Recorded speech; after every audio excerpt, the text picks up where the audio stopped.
remember we had to go climb a mountain to talk to some guy. I don't remember what happened with that though. Was last time the fighting pit same episode? Yeah, Was. fighting Yeah. pits. I definitely remember. Yeah, that was the last thing we did. I remember that. Yeah, like Okay. two key points I remember is like we're going on that small mini quest for the wizard lady, and then the fighting pits, where we made a bunch of money.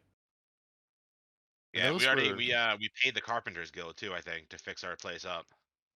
That's right. I think we got that in motion.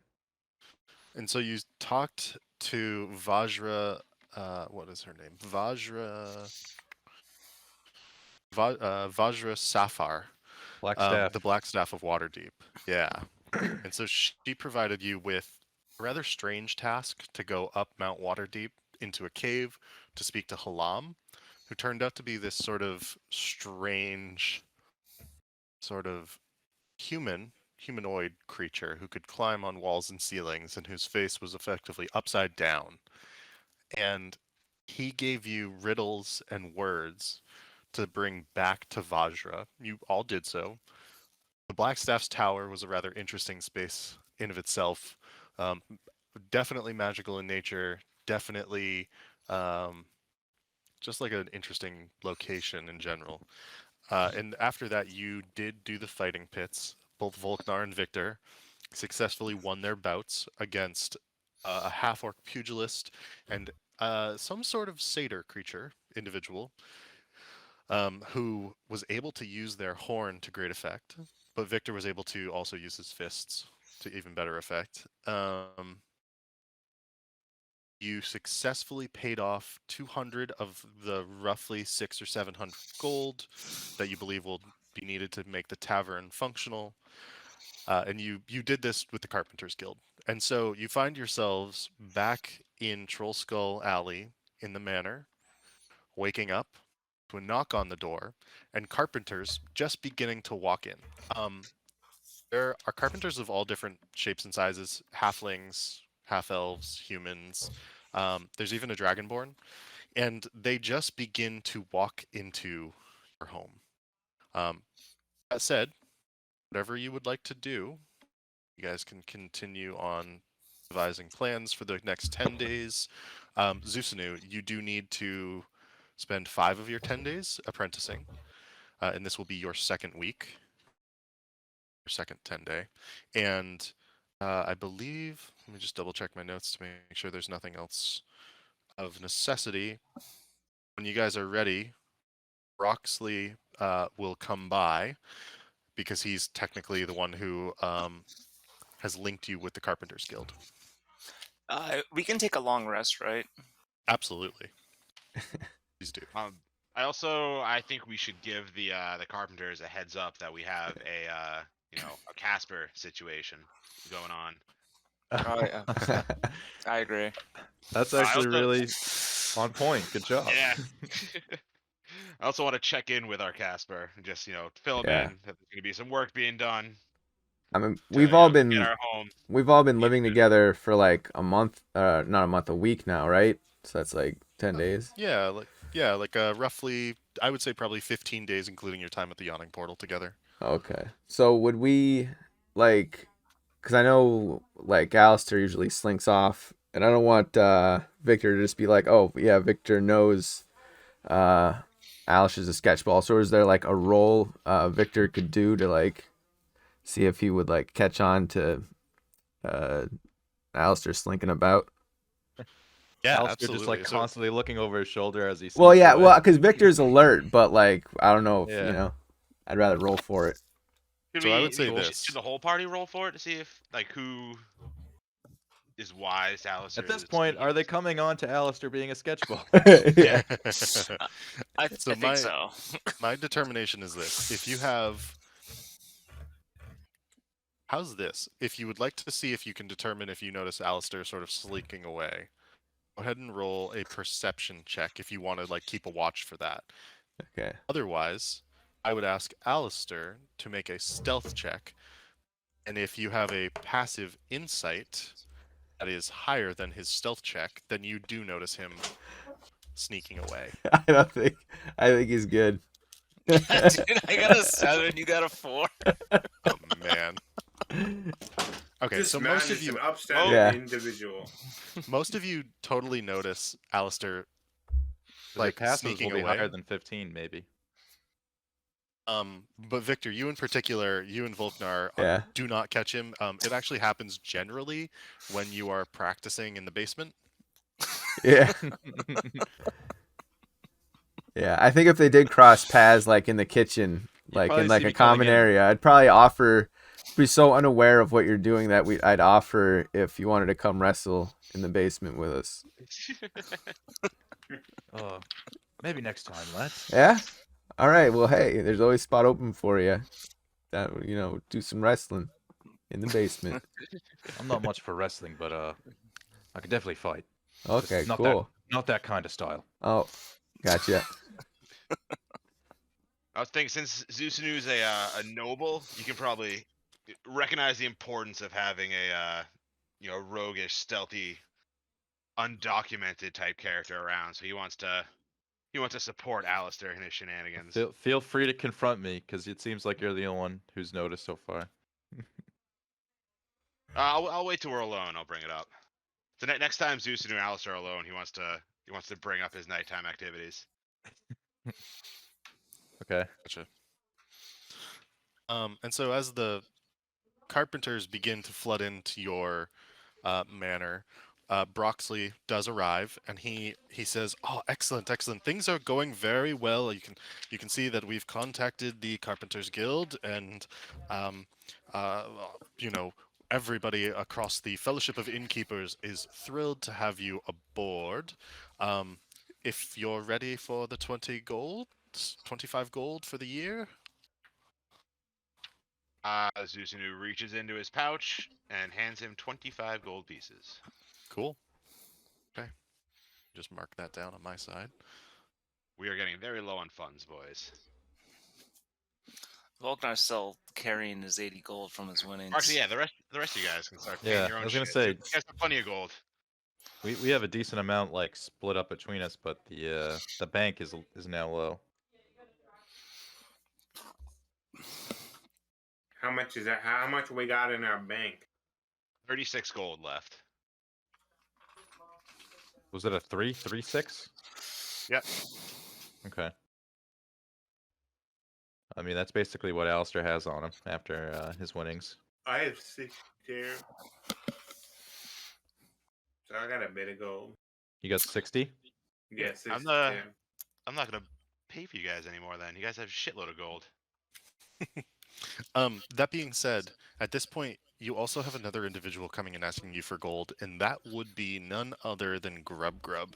And Grub Grub, whose clothes look a little less fine than they did last week, comes up and asks for money for food, so that would be 8 gold for the week, as well as his wages. Oh yeah, what are we gonna pay Grub Grub? I thought we were paying Grub Grub in room and board. What's We're gonna come here, scam little man. Grub. What do you, Well, how much money do you think you need? Well, no. Like, I think Grub Grub's going to be happy with, like, some silvers. Well, I'm just curious to hear how much he wants. Okay. At this, Grub Grub begins listing off a slew of brothel names, and he says how expensive they are. And you hear him imitating an accent of Waterdavian nobles that is quite distinct. And you suspect that he has been slinking around the city, listening to the things that the finest of folk can say in some of the seediest places. And so you suspect that, one, he has no idea what he's actually saying, as well as he's just saying it because these are the folk who he's dressed like are, this is what they're saying in these locations. And so do with that as you will, but he's effectively asking for about 20 gold. Now, Grub Grub, that is quite a lot of gold. We will pay for your meals, and we'll pay you some, but 20 gold seems like quite a lot. Because I don't have to crouch down because I'm the same height as him. So I'll like throw my arm around and be like, "Don't worry about food, little buddy. You're one of us. You don't have to pay. Like, you eat with us." Grub Grub goes, "Oh, excellent." That being starting to, said, maybe Volknar, you want to give our little buddy maybe an allowance? Maybe he can go buy himself something nice. I'll throw Grub 5 gold. Okay. He takes it and he looks at you and he says, "You are Grub's lord, and Grub be your knight?" He looks at you like inquiringly. It's like, I could train you, Grub. You can come down with me and Victor in the pits at night, in the basement, and we'll teach you some Grub. things. Grub get big strong. So it's Sir Grub from now on, huh? Sir Grub. I like. Oh, think can I? Hey Vic, can I borrow your? Or who has a sword? Or Alistair, let me borrow your rapier real quick. Right. Uh, Alistair quickly chucks him the rapier. I snatch it out of midair, and I turn to Grub. I'm like, Grub, please kneel for us.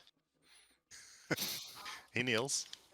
I take the sword, I put it once on his left shoulder, and I move it over, put it again on his right shoulder. I'm like, I hereby dub thee Sir Grub of the noble house Featherbottom, vassal to the great, what's your name, VGK? I don't have the thing up. Volknar. Vassal of the great Volknar. Volknar flexes. It looks like Grub. And Grub, in his like nobleman's clothes, goes and flexes as well. Volknar nods. Grub say, "This very good. I go buy weapons and armor and begin to dress like Volknar and Zusanu." And off he goes. Can I have my rapier back, please? I'm unarmored. He's just gonna walk around without a shirt on.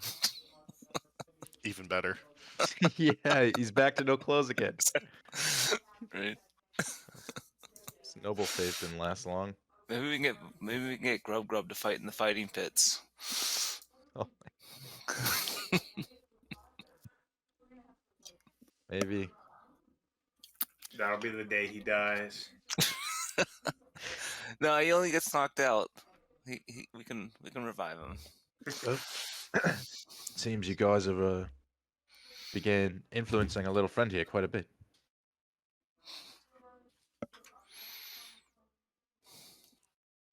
Alistair would say to the group. Yeah, well, he needs some sort of influence. He was being manipulated by that Zent or Xanthar or whoever came before. Who better influence than Volknar? Not only that, but it sounds like a little man has been wandering off into some seedy places at night. Not that I would know. Alistair gives a wink. I feel like it might get us into some trouble, but we'll see. Sir Grub, get us in trouble. Never. And at that, you actually hear another knock at the door. This time, it is Broxley Fairkettle again, and yet he has somebody else with him. Can I just get you guys to roll me a d6, please? Something like one person. I got it. Also, now that Volknar is training Grub, can't goblins take levels and classes too? 6 out of 6. Cool. 6 out of 6. And the answer to your question is that Volknar will now technically have a hireling. There are rules for that, and I will begin to implement them slowly over time. Oh, nice. As you train him across these 10 days. But he will, if you wish, he can come adventuring with you, and he will have his own statistics that like I can either give you guys or that he will have run, like in combat and everything. And traditionally in old style D&D, hirelings such as this, if your character were to die, players would generally take over the hireling as their new character. That being said, you do not have to do that if you do not want to. Like, it's just another game thing, that's all. One of us takes over Grub one day. Can we make that the rule? If one of us dies, they have to take over Grub? I mean, I would not subject you to having to play Grub the Goblin if you don't want to, so Yeah. I leave it up to your individual discretions. Oh yeah, we'll set him free for you. Yeah, we'll see. I mean, we won't set him free. Oh, I like the idea, but well, I don't know. Oh, well, let's cross that bridge when we get there. Yeah, try not to die first. Yeah. So the knock at the door. You rolled a 6, and this is the headmaster of the Guild of Chandeliers and Lamplighters, as introduced by Broxley Fairkettle, and Broxley introduces this gentleman, who's a very wispy half elf who appears to have these earrings on both ears, and inside the earrings they're like glass orbs, and inside them there are little flames of like continual flame, like the spell, that are permanently alight inside these earrings. And this individual introduces himself as um, Kindling Wetwood, and Kindling bows deeply and he says, "We'll have this place lit just like a chandelier very quickly. Um, for the small price of 50 gold, chandeliers and lamplighters can ensure your participation in the lighting of the city as well as your place of business."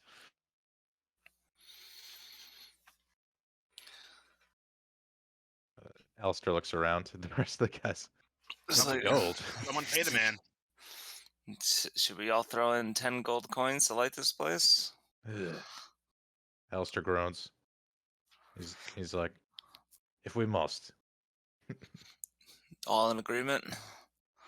How much? Wait, how much do they need? We need 10, but I was gonna wait. How many people do we have here right now? I was gonna let you guys chip in for this one. We need 50, so 10 from everyone except Zoo. Why Well, are that's the you thing, Harry's excluding it? Because I have the least amount Yeah. of gold. Because I spent all my gold on everything else for everyone. I mean, Victor's got 22 gold. I'll throw down 10 gold. I'll throw down 10 as well. Vic, me and Vic will both throw in 5 apiece. Because I think Vic actually gave me most of his gold. So that's 30. 30. So Volcron's got to throw in 20.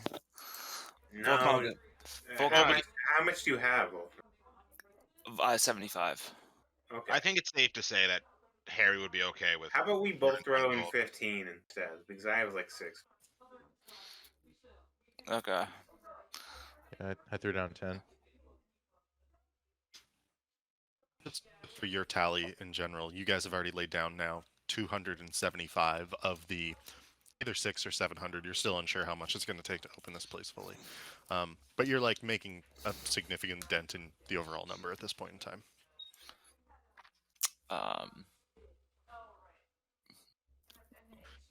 And as you hand over this gold,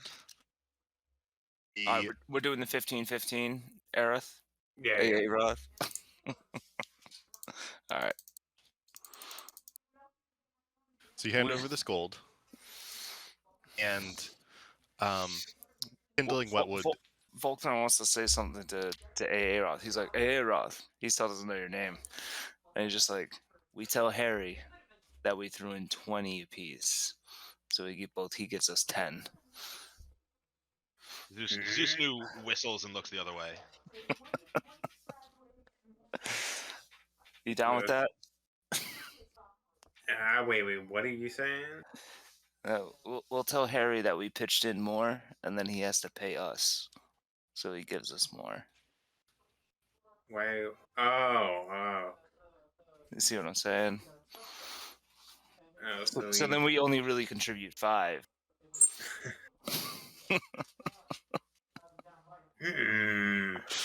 He's not here right now, so. He has to be punished Sure. some way. Sure. I'm down with that. Alright, we'll tell him that he owes us 10 each.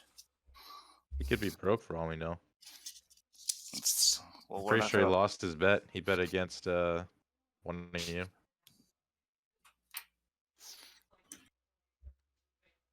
Pretty sure he's blowing his gold on copying spells into his spell book.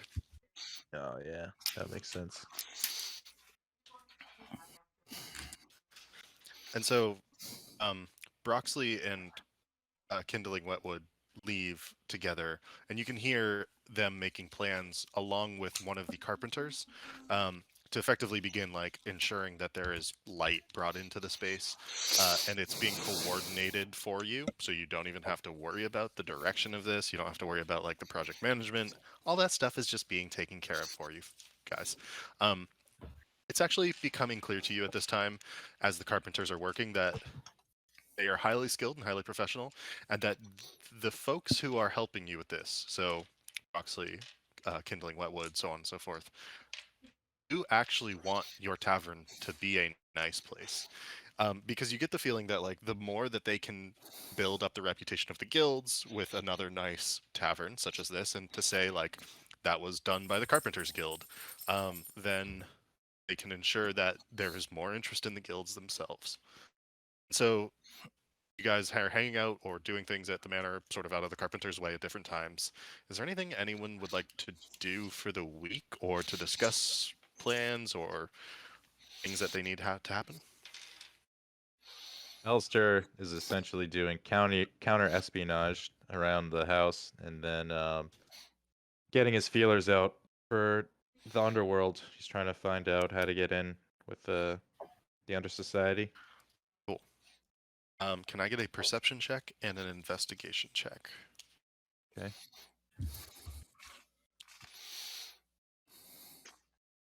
Oof. These have not been good consistently. At least it's consistent. The perception check. Just double checking some of the DCs I have written down here. Nothing in particular catches your notice. You do not believe that anybody is like scoping out the tavern at this time. And I don't mean that from like a business point of view. I mean that from like a counter espionage point of view. And in terms of like attempting to find the underworld, the one bit of information that you do find would be, where is that? Where is that location? There is an area known in the city somewhere as the place where you can attempt to fence goods. It's spoken about in hushed voices. Generally, whenever you get close, you're unable to make friends with the individuals speaking at different times. But your suspicion is that it's some sort of market, but it's not fully clear. And at one point, you even hear the words.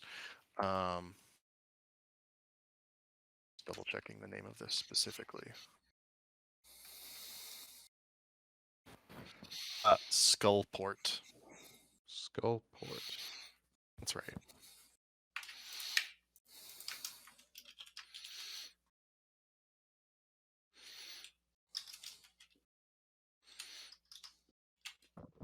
It's not even a place on the map. What are we looking for? Nothing. We're not supposed to know this, really, right? Only Alistair would know this. Alistair barely even knows it. Then when Alistair gets back, Zusanu would go up to him to start the conversation. After Gotcha. he gets back, though. And action triggered. Let everybody else do their thing, whatever they had planned. So if I wanted to go shop around for weapons and stuff, like, is my amount of gold even worth going? I have 60 gold. You can always attempt to. I mean, it depends on what you're looking for and what level of quality, and if something's magical or not. 60 gold can definitely get you most things in the player's handbook, for example. So like a longsword, I'm pretty sure is like 20 or 25 gold pieces. Whereas like something magic would be several hundred, most likely. And these are things that you would all in general. Right. How are like the hit and like in the damage on things that I could get would be? Are they always fixed, or do they roll? Yeah, there's Until you start getting have magic stuff. you have the strongest non-magical, I think, like melee weapon. Like I don't think you can find one with a better roll than a D12. Oh, okay. If that's what you're like going for, like more Yeah, damage. I was looking for more damage. You have to wait till Your you get damage. a magical item. And there's nothing I can do to increase my unarmed strike, is there?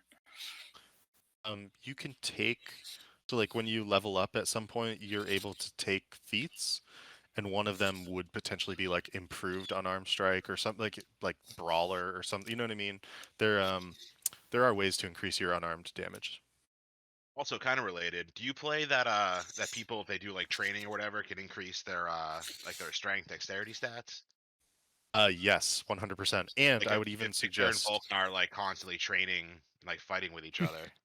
That's true. yes, Or wrestling. Sweaty lads. 100%. A little bit of I would also wrestling. even say like because they've been doing that, like if they keep training wrestling or something, like maybe they'll get like a extra +5 on grapple checks or something. You know what I mean? Like there's like certain things that I am very open to with that.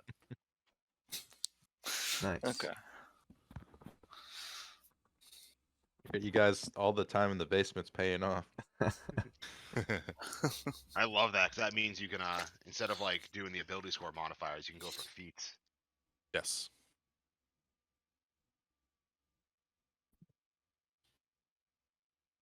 And I would even say to the point where like if you do something long enough and you have a feat in mind that leads up to being, like there's like a cooking feat. Like if you like I'm practicing cooking for these 10 days or something, like I'll give you the cooking feat. Ooh. But yeah.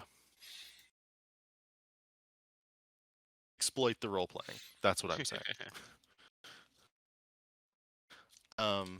Anyone else? So Volknar, are you good on buying a Yeah. weapon or? Did you go that route? Take someone with you who's good at bartering. I have advantage or not advantage, proficiency in persuasion. You guys, anyone does shopping, you should bring me with you to do the haggling. Yeah, I only got +1 persuasion. But I do have +3 intimidation. Well, Give me good prices or else. We'll smash your head in. No, I think I'm. I mean, cooking. What can cooking do for me? Oh, let me check. You could be like the chef in our tavern. Where I is think that I mean- feat? I feel like somebody's been doing it. We just haven't really thought about it. Like, can there be less gold per week that we need to eat if, like, I don't know, someone has cooking? Oh no, so someone's cooking has been cooking this whole time regardless. We just never really Yeah. figured it out. I mean, I All I would say assume. is it's definitely not grub grub. Yeah. I assume if you did the cooking thing, you wouldn't be able to Ooh, do that's like pretty the dope. workout in the basement thing. I'll Yeah. post it. If you go to your character sheet and go to features and traits, and then click on feats and then manage feats, you can look at all the different ones and see what they do.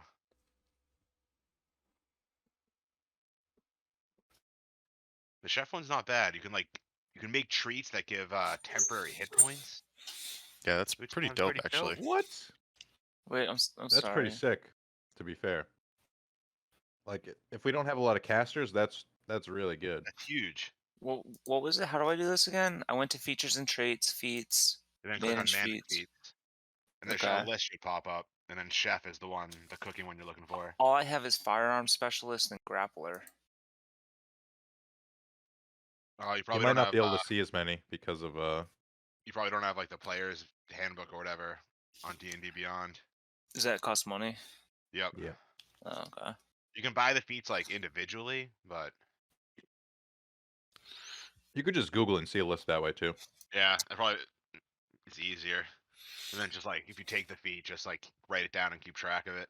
And Nick just put a list in the Yeah, Oh, I the linked group you. I links. linked you. Yeah. I don't know if you guys use 5e tools, but it is it basically has everything. That's what always pops up whenever I Google anything. Yeah. It always takes you to 5e tools. Mind you, I also buy everything, so definitely getting my money from me. So I'll let you sort of think on that one for a few minutes, Volknar. Is that fair? Yeah, that's fair. Anyone else? I'm looking at the feats now to see if there's anything you could work towards. So we've done Alistair. How about Aerith? So this is basically just what I'm doing. like, is there anything for the week that you want to do? Anything you want to focus on? I believe that last time you went around attempting to determine if what was it, Cult of the Moon? Is that right? The order of the moon. Thank you. Order of the Moon. I was trying to figure out if there's any of them here, and I did not find any.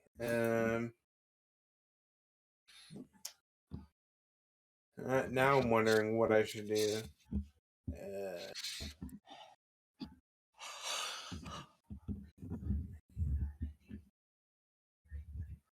Victor or Zusanu, if there's something in particular you guys would like to do Uh, in between. Victor's just been working out in the basement, and probably just helping out the carpenter people doing heavy lifting. Oh, that's right. Are you apprenticing with the At- carpenters? Well, next, level 3, I'll get proficiency with the tools, so I figure Sure. I could work that in, and Yeah, then we'll say that you're Help like out. assisting the carpenters and learning the tools of the trade. yeah.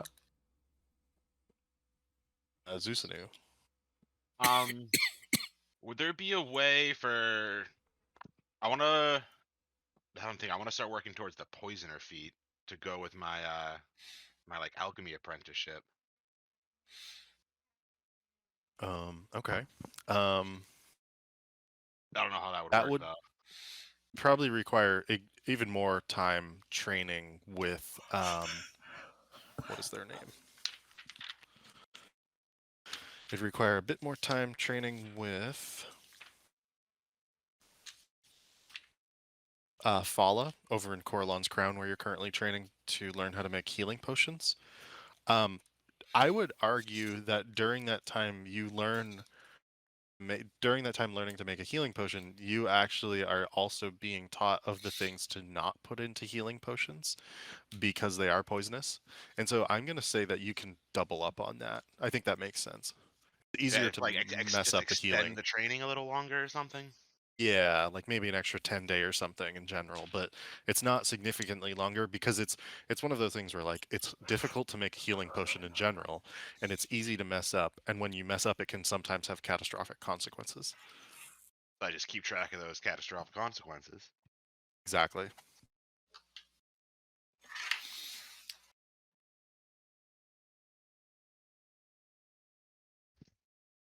Oh, beautiful! I love that. You're currently one of like, let's say 6 weeks in then. 10 days.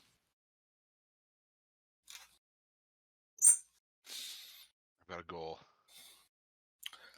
I think I know what Aerith is doing.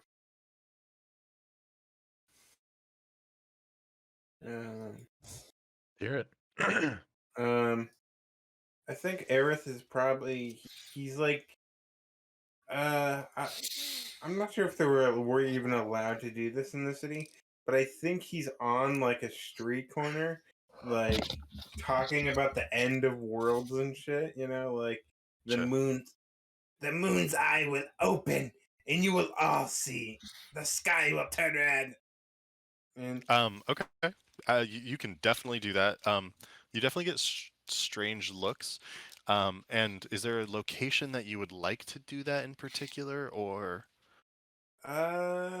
just somewhere that like gets a lot of like a thoroughfare that gets a lot of like people walking.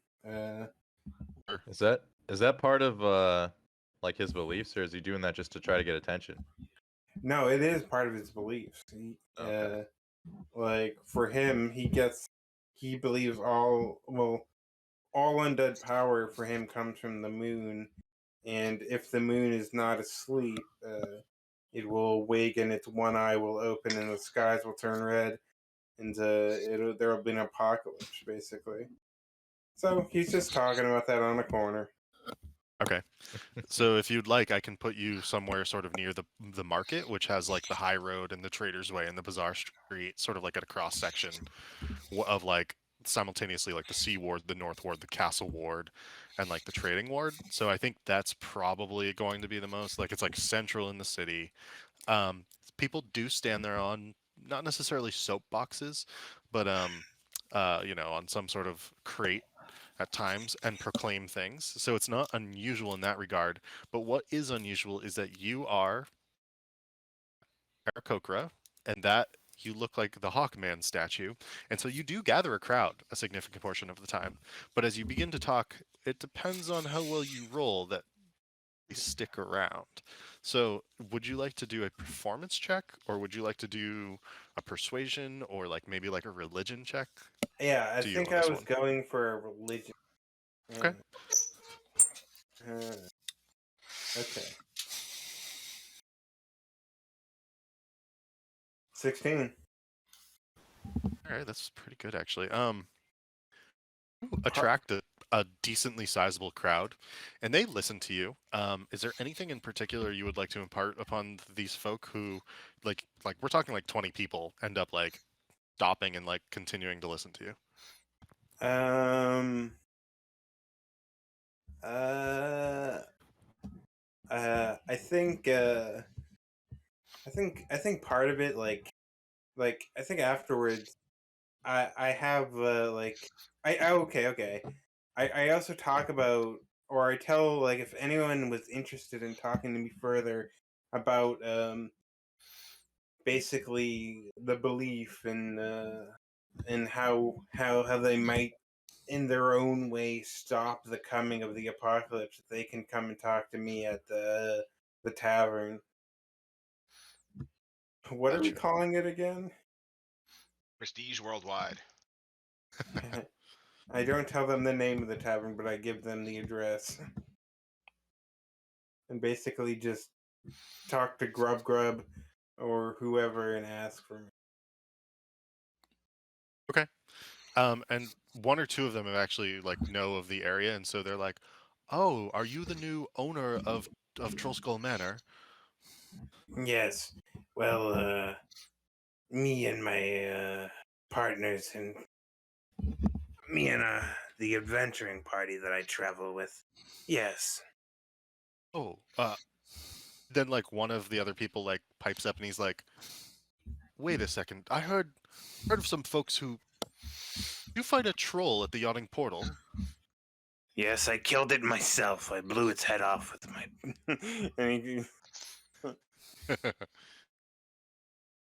Yeah. And they're all like, "Whoa!"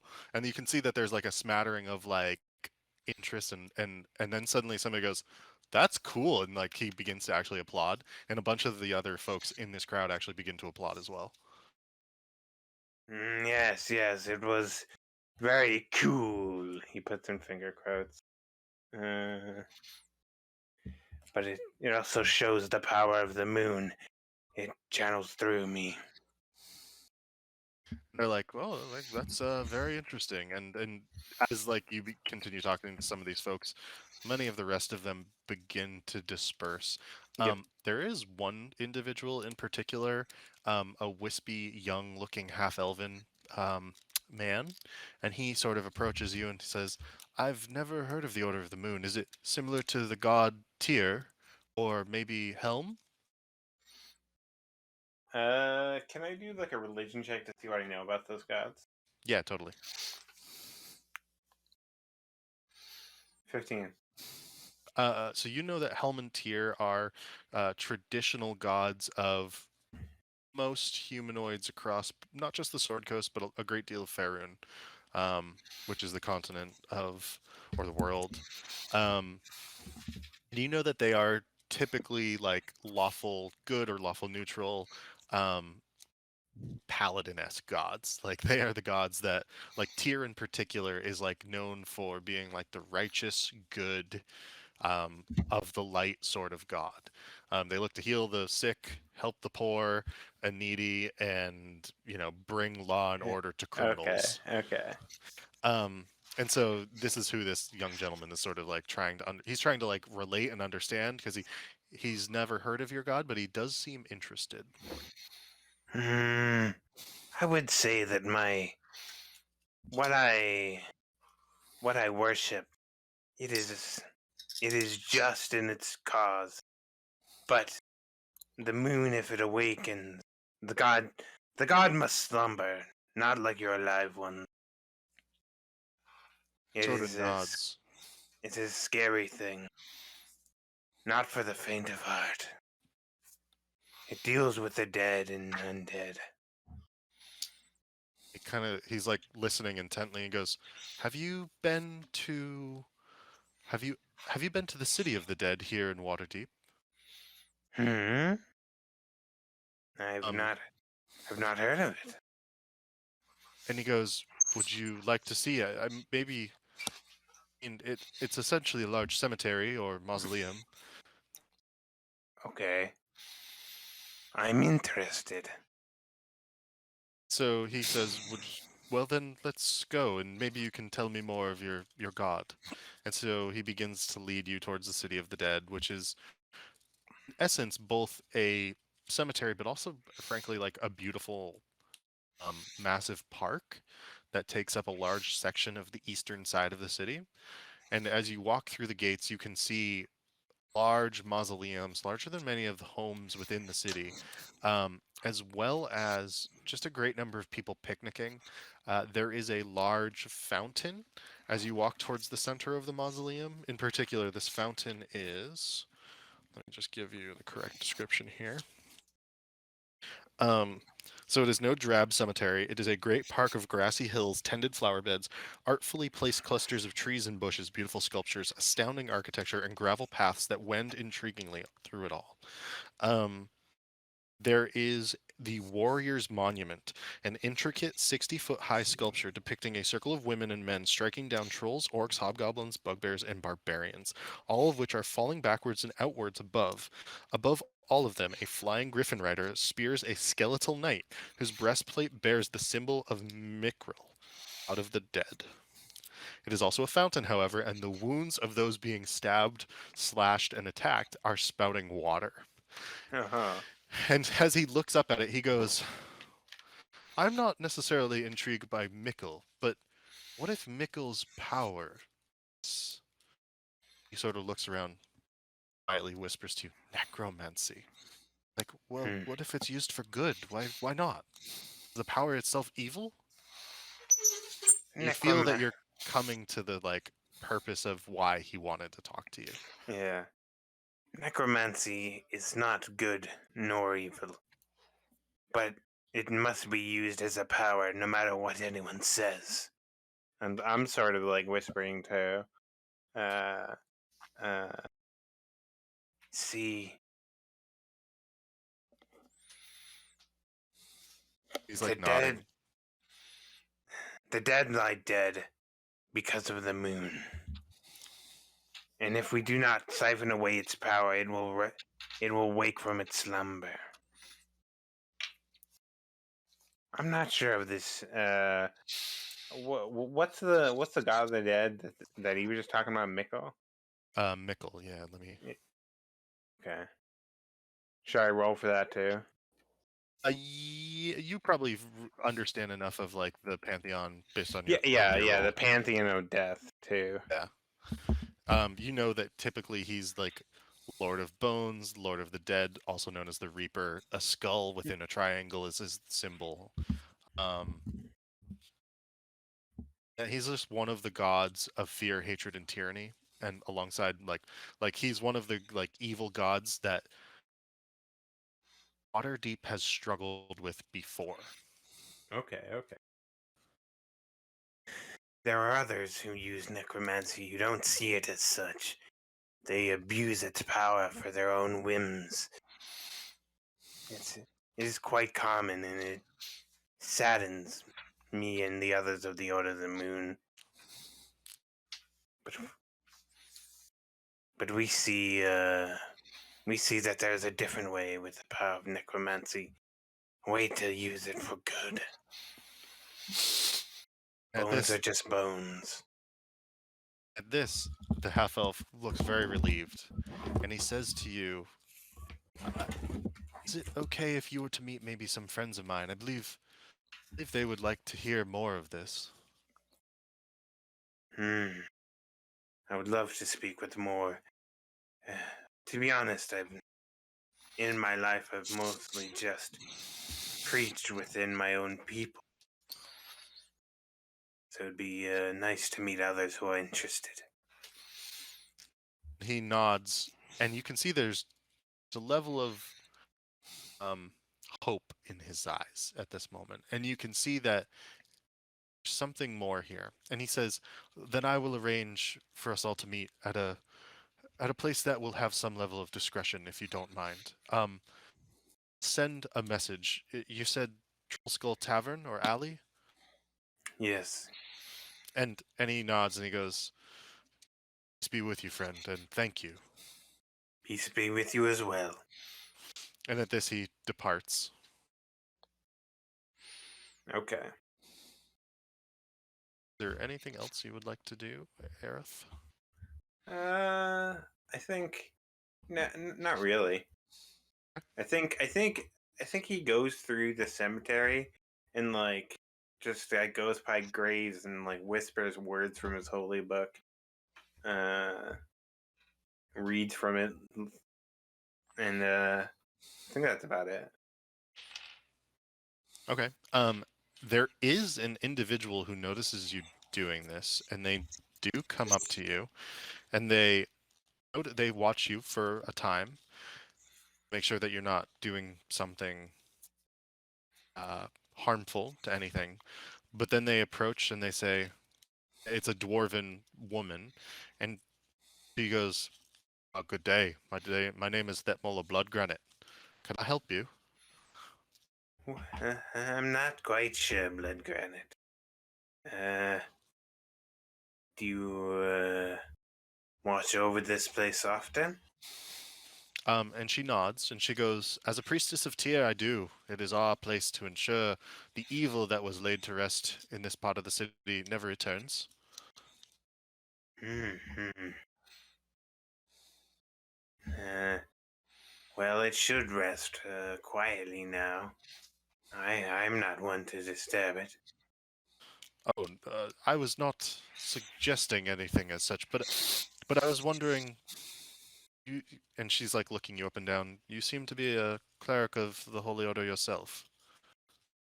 Well, of my own order, but yes, a holy order sort. Ah, she's looking you up and Like down still. like the book I'm carrying in my hands has like a gold clasp that has a skull on. So there's definitely, if she, as she's close now, she can definitely tell that like the symbols I have are different than Gotcha. Let me just check something. Um, she is like eyeing you. Do you want to just roll me an insight check really quick? Okay. 23. Okay, she's very clearly suspicious of you.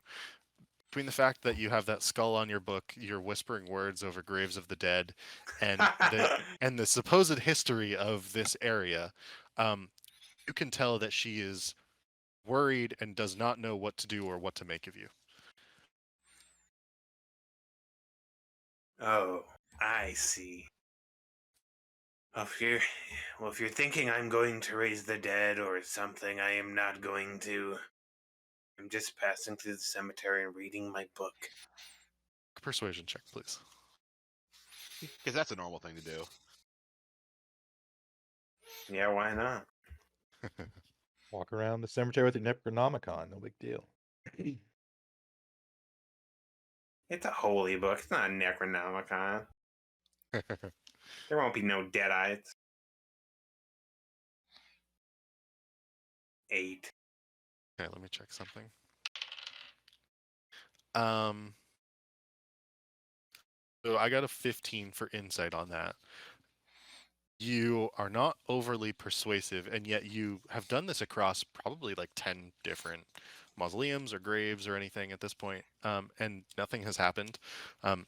Maybe some flowers bloomed a little brighter, but nothing untoward has occurred in any way, shape, or form. And she goes, "I apologize for interrupting you. I would just ask that you. Oh, I don't. You can see that she's like this. That Mola Blood Granite woman seems flustered, and that she doesn't really know what she wants to ask you. And she goes, "I apologize for bothering you. If you need anything, You may find one of the priests or priestesses of Tyr, and we will aid you. Until then, good day. And she begins to walk away, but she's definitely still like eyeing you, and she's trying not to like just watch you, but she's definitely watching you. This place is ruined to hang out in now. So I think he's gonna head out. And you head out, and she doesn't follow you to the gate, but she like sort of takes her own circuitous route around the cemetery as you leave, and then continue on with your day and week. Anything else that anyone else would like to do? I'd like to be getting like still be trying to get chummy with like some of the guards that are like patrolling our area. Gotcha. Okay. Go ahead and roll. Well, what would you like to roll? Persuasion check, some sort of deception check. It's got to be some sort of like social skill check, right? Yeah, I guess so. I mean, intimidation I have +3, but I don't know if that really counts. I wouldn't recommend.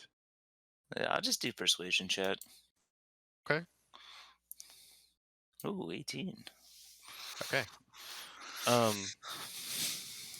So as it goes across the 10 days, there are multiple different instances where during the rounds you are able to guard like a cup of water on like a hot. So it's actually, can I just sort of as an aside, can I just get one roll from one person?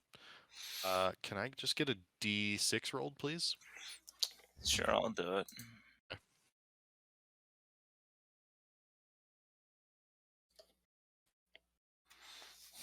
Okay, cool.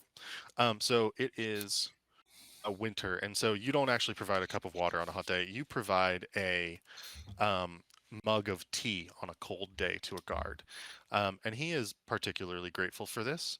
And on another day, you stand and chit chat with one of the guards, and you do this on the 10 days, and you begin to understand guards' routes, their timings, some of the faces. It's like that sort of like your bus drivers in the city. Like when you take the same bus, you know that at certain times, certain bus drivers are usually the ones driving, and you can say hi, and you can say, you know what I mean. You just chit chat, and maybe you begin to get to know even the names of some of the guards. And so things are getting better, and you can see they wave at you as they go by towards the end of the 10 days. You're getting in their good graces. I might want to invite them to the basement wrestling matches at some point. I don't think we're there yet. Gotcha. But it's going well. Cool. And I will just note that. Anything else anyone would like to do?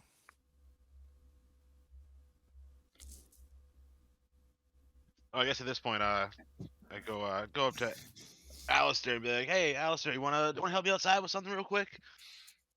Try to get him away Sure. from the rest of the party. Okay. What's up there, my bird friend? I was like, "Oh, I've noticed that you sneak off sometimes at night." And I was thinking that I'm used to a city this size. It's got to have some kind of pretty significant underworld criminal presence. When I was you thinking, when you say this, Alistair's head like quickly snaps to you. He's like, "You notice what?" "Oh, don't worry. I haven't told anyone else. I've seen you sneak off at night sometimes. All right. I don't care where you're going. That's your own business. But I was thinking while we're in this city, I've noticed a man of your talents. You might be the one best suited to see if we could, having some underground contacts, at least having the lay of the land might not be a bad idea." Look, mate, I've been working on it, but coming up empty-handed. I haven't found anything interesting yet. Haven't made any contacts. Found anyone? I've heard whispers of a place, but that's about it. Well, yeah, I guess we haven't been here that long. We'll just keep looking. I'll try to keep your cover for the rest of the group, and just let me know if you need anything from your noble bird buddy. All right. I mean, I suppose someone like me, it's always nice to have a friend like you. He gives him a wink. That's exactly what I was thinking. Someone like me, it's always good having a friend like you. All right. Well, I'm glad we can see eye to eye here. I clap him on the shoulder as I have to like reach up a little bit because his elfishness is much taller than my birdishness. And then he'll just look down at you and say, "Let's just keep this little a little secret for now." Susaner does that like that thumb nose flick, but with his beak. Be like, I got you. I'll keep it quiet. All right.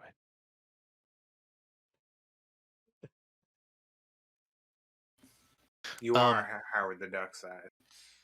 Yes, I think I'm like 3'5". No, I'm I gonna am. let you know, Aerith is not that tall, short. I mean, he's probably like 5 or 6. I have 4.5 feet, but I'm gonna go even 4. My guy's short. Half my size almost. Actually, that's I'm thinking that's a little too short. We'll stick with 4.5. You're almost the size of Grub. I'm exactly the same height as Grub Grub. That's why my clothes fit him. Oh yeah, I forgot. Cool. Alistair, I will allow you to make another check. Basically, you're going to spend the entire 10-day, if you would like, trying to make contacts in the underground.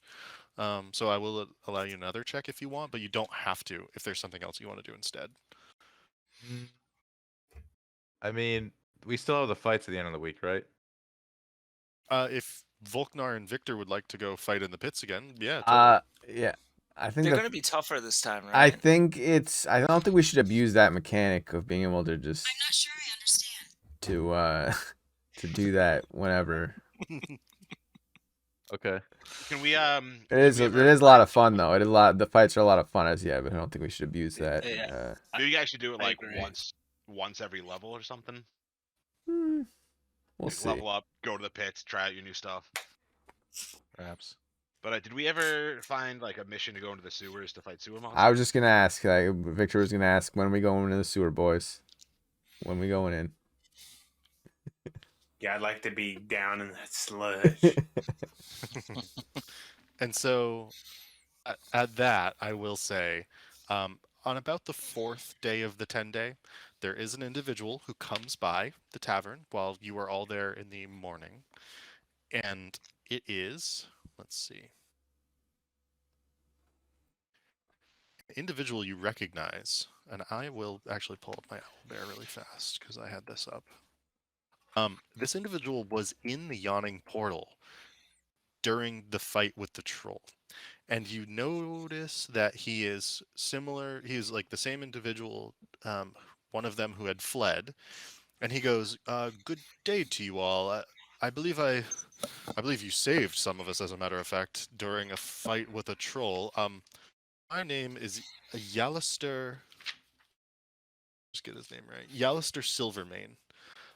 And he introduces himself as the primary contact to the Open Lord Laryl Silverhand, a friend of none other than Renaer Neverember.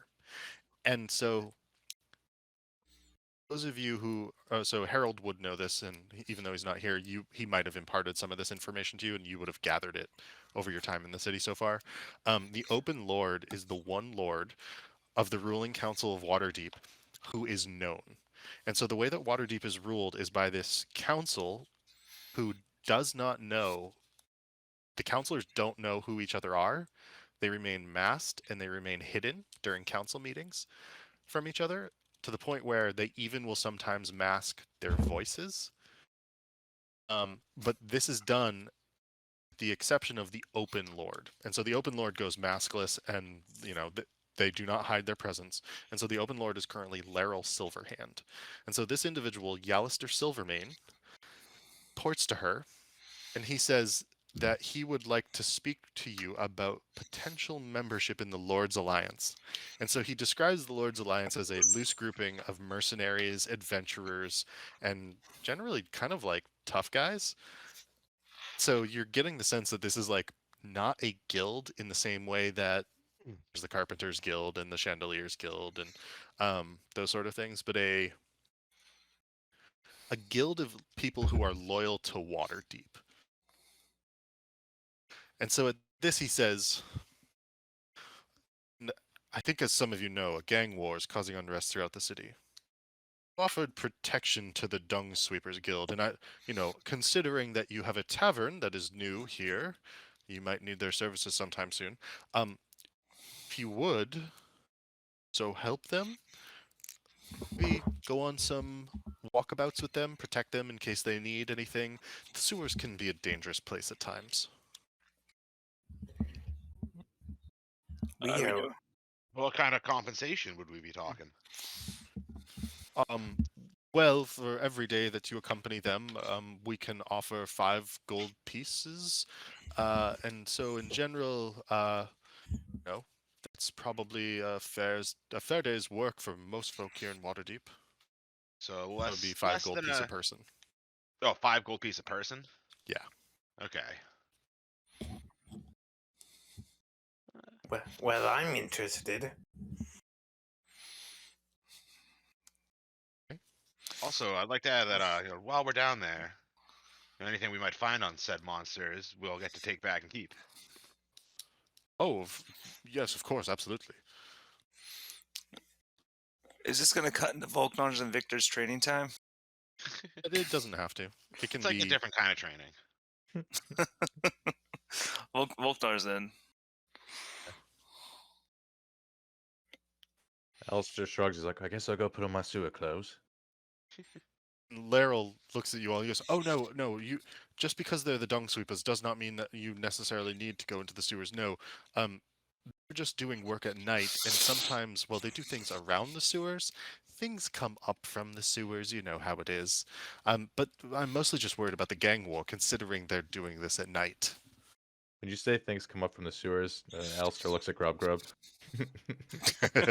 Grub's like literally behind the bar, like wiping a clean glass, and he's wiping the clean glass with a dirty rag.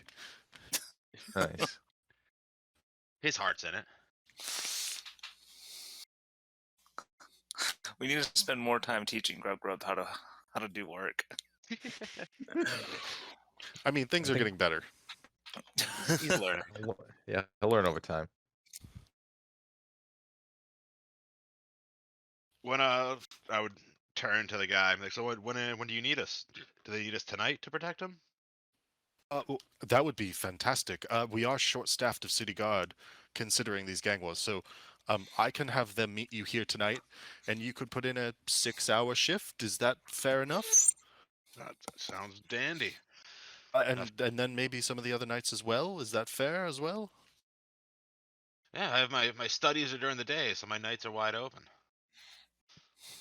Oh, well, anyone who wishes to participate, the dung sweepers will report back to us, and you will be compensated at the end of each 10-day for this. And he sort of nods. Any other questions? No? Then I would bid you all good day, and may the peace of Waterdeep be with you. And He good usually day, bows. Zeus gives a fancy Aarakocra bow, which I'm assuming is much fancier than a regular bow. A pub runs out from behind the counter, and the glass, like, he drops it on the counter, and he runs out and he tries to mimic your bow. Let me just see. He got a natural 6 plus 1, so he got a 7, and he very poorly mimics your bow. I would like to, after Grub gets up, I would like to point out the mistakes he made in the bow and help him perfect his form. He's like listening intently and rapidly, he's just looking at you, being like, "Oh yes," and he's like practicing it. Actually, that time he got a natural 16. He does it much, much better. Oh, good job, Grub, and I clap him on the back. Grub like this. And so Laryl takes his leave. And that evening, a few of the dung sweepers come by. They are 2 gnomes and a halfling. And they've got brooms, they've got like mop sort of things, but they look like they're like giant sponges on the end of sticks, and they're like round conical sponges. Um, and they set off with those of you who would participate with them. How many and two? Volkmar's going. Who's Uh, going? First one. yeah, I guess Aerith is going. I don't. Yeah, I guess it's money. So why we'd all I go. think we're all going. So I will say that you guys all go. And if Harry shows up, he would have come with us if he like jumps on halfway through. I think that's fair. So I'll just say everybody goes then. So you do this each of the nights, 10-day. And it's not actually until the last night of the 10-day that anything of interest happens. And I'm just going to pull up Owlbear. And you find yourselves in an alleyway, sort of loitering about. One of us playing dice, because I'm sure one of us has a dice set. And so you're loitering about as some of the halflings and the gnome, or the gnomes and the halfling, do their work out and about within the alleyway. Sorry, let me fix the size of that. That needs to be significantly smaller.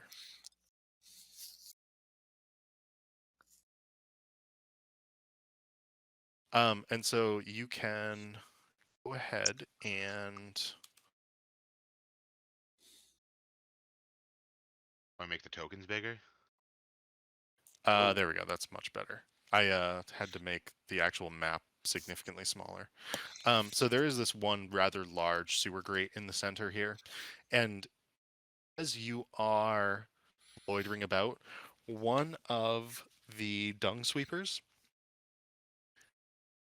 begins climbing out quickly of the sewer and goes, creature, get ready. There's something coming up from the sewers.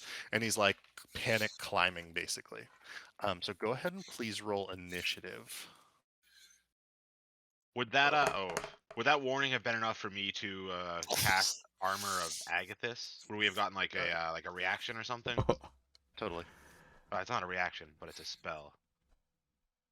You can have like one round to prepare for sure. Okay, it's just like an armor spell. Yeah. Victor. Yeah. Well, I got a 2, but I still got a 9. So Yeah, I got a 4. I was surprised I was ahead of you. That's why I said something. There with a 9, Volknar, you had a 4, you said? Yeah. Got I'm gonna. 6. If we have one round to do stuff, I'm gonna bless. And he's Oh, good call. That is good. It's very nice. and I'm gonna bless 3 creatures. My choice. You guys are creatures. Hmm. That includes Uh, yourself. Well, yeah. If I wanted to, I give it. Let's see. I'll give it to Victor, Volknar, and Featherbottom. And what does this do? You might want to put it on Alistair instead of me. I Yeah. appreciate it. I feel like it would suit him better. Okay, Alistair. Oh. I get the bless. You got a little. You got blessed, boy. You got blessed, Plus, boy. I'm hiding up here on the rooftops, so I'm much safer than you guys. I give you guys the yellow ring to indicate the bless. The yellow ring of bless. What does Bless do? You Bless get is a very D- nice, my friend. You get a D4 to your attack rolls or your saving throws. It makes it easier to hit and harder to be hit. It's very nice. And you always get it. So like you don't just get it once around. Like if you make an attack and then you have to make a saving throw later, you get it for both of them. Does it only last for 1 throw each? No. No. No, it's until Aerith either gets hit and loses it or uses a different spell.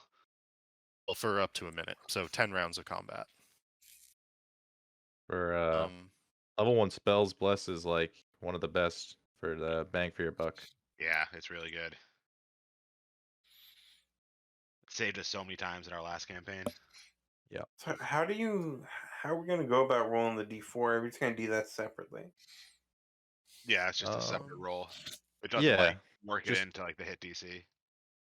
That's why I gave us the yellow rings to remind us we have it. You just got to remember you have it when it comes up.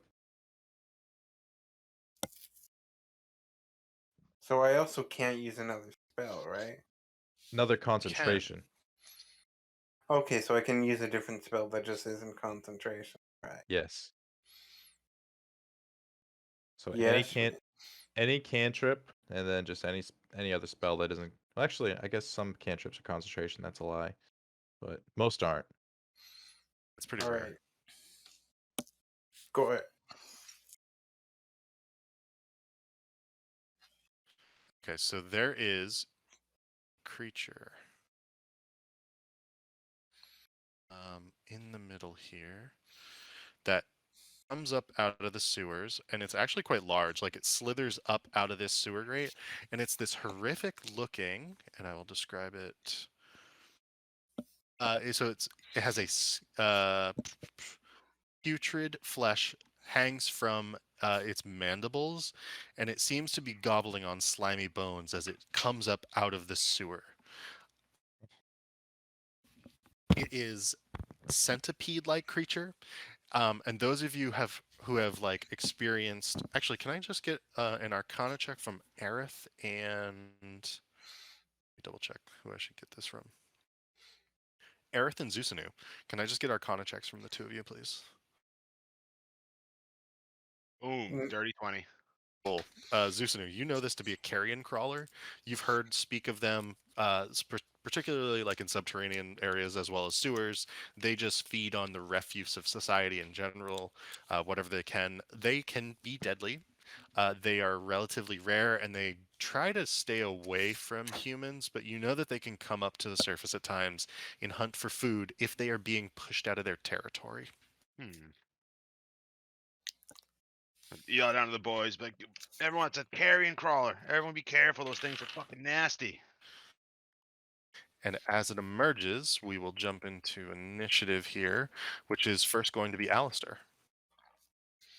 Oh boy. Let's see.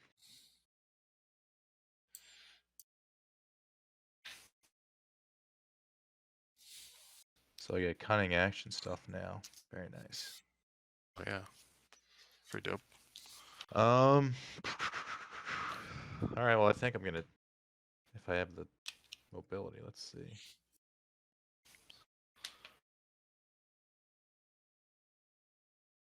Okay. Yeah. So Alistair's gonna run in very bravely as soon as he sees this creature. Alistair, a brave fellow he is. He Naruto runs past the lads, He can be sketchy and brave. and then he stands up. The creature towers over him. He swings with his rapier. 19. All right, that is a hit. So your rapier pierces into the carrion crawler, and it gives this sort of like scree sort of shriek, and you do damage.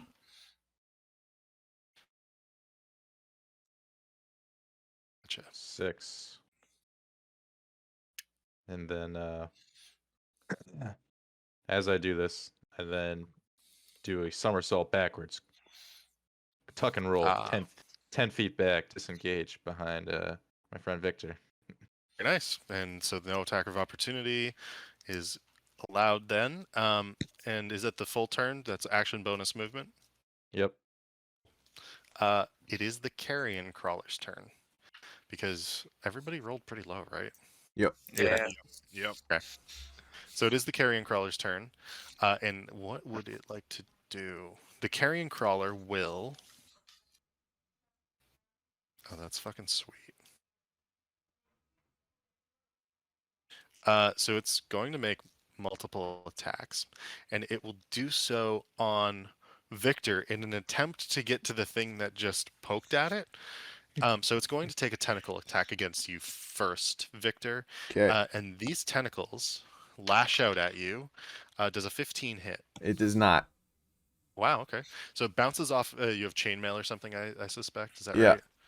Yeah, it bounces right off your chainmail. It's unable to get through, and that's good because you can see on these tentacles some sort of small barbs, and you suspect that whatever that smell is not just sewage, but something coming from the carrion crawler as well. Um, in the process of this, it also attempts to bite you, and it will. Yeah, that's probably a miss. It's a 13. That's a miss as well. And so it like attempts to smack you with the tentacles, and now that it's found some sort of prey in front of it, it's just going at you. You are able to dodge out of the way though after getting smacked in the chest by one of these tentacles and not being hurt. And it is now your turn. All right. So Victor will go for a longsword attack. Creature. Hmm. Plus a d4. Oh, plus a do I Roll that. Yeah, D4? Bless could potentially do it. So 14. A 14 is a little over what you needed, so you end up hitting. Nice. Okay. So that's the power bless right there, So VGK. 4. Okay, so 8 damage. And then I'll do action surge and go for another attack on him. Go for it. Victor's so buff. So buff. Okay. Level 2, Another- 19 AC, and 2 attacks already. Another 9. So He's a fighter. That's the beauty of it. 17 damage This is total. a hit. Yeah, that is pretty good. You guys have dealt 23 damage total across 2 different characters to this creature. And you can see that it's already kind of hurt from this, and it's becoming enraged because of this. Go ahead. Oh, no. Go ahead, Zeusanu. What would you like to do? First, I'm going to use my bonus action to cast Hex on it. Is there Okay. a place where we can see the turn order? Oh, I I just gotta keep scroll track up. of it. You can just see where he rolled if you scroll up. Or the initiative Okay. rolls. I can also put something in Owlbear Rodeo. I actually have a little thing. Let me grab it. Whoa. I can only see my roll for some reason. Really? Oh no, I see it. Might just take a second to load. Ooh, does an 18 hit? 18 does hit. Sorry. Alright, so that yeah. is, let's see. What's that?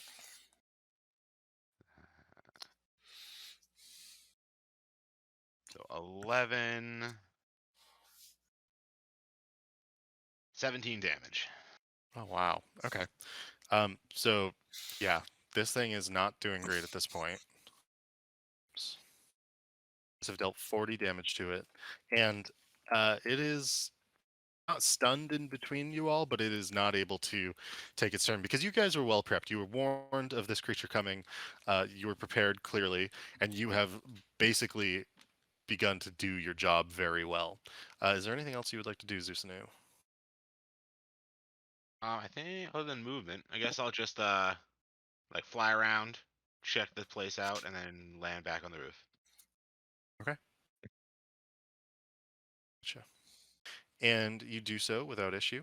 Actually, I'm gonna fly. I want to get within melee range of the guy. Okay. Like flying like over on top of him, just like harassing him, trying to distract him from the boys. If he hits me with a melee attack, it'll trigger my other spell. Okay. So you are how high above him? Like 7.5 feet. Okay. So it It's is very now. specific. I want it to be more than 5, but less than 10. Gotcha. So I'm hoping at least one of his melee attacks has a 10-foot range.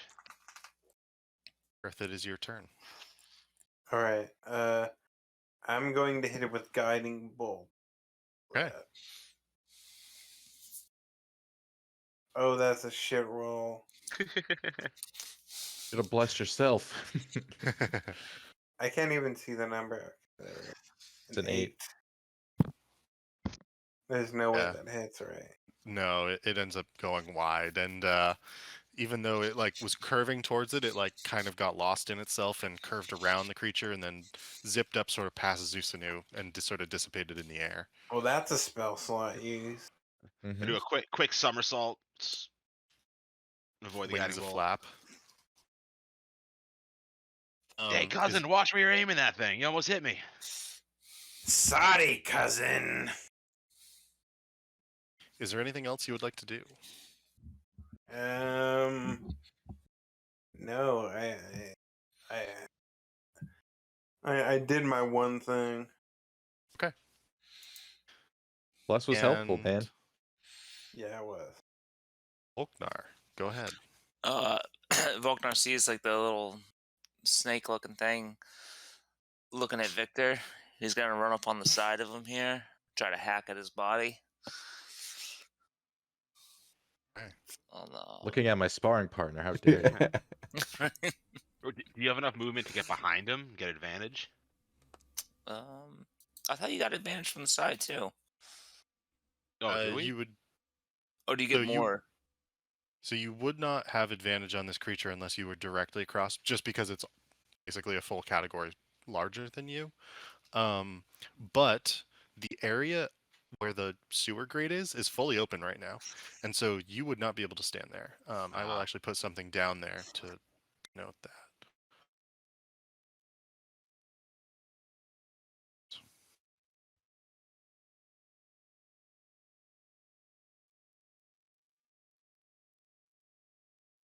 Yeah, so you can't necessarily stand there. Okay, well I'll still attack him from the side. Okay, so I roll a hit. Do I roll the d4 or do I need to? You probably don't need You it. do not need to. Yeah, you definitely hit. Okay, and then I roll the damage. And then do I roll a d4 after that too? No. No. Okay. That being said, please describe your kill. I cut that motherfucker in half in his body. Just like a worm. All right, you cut him And he right in screams half. as he fucking brings the axe down through his scaly skin. Does Volknar have like a war call, like a battle cry? Let's go!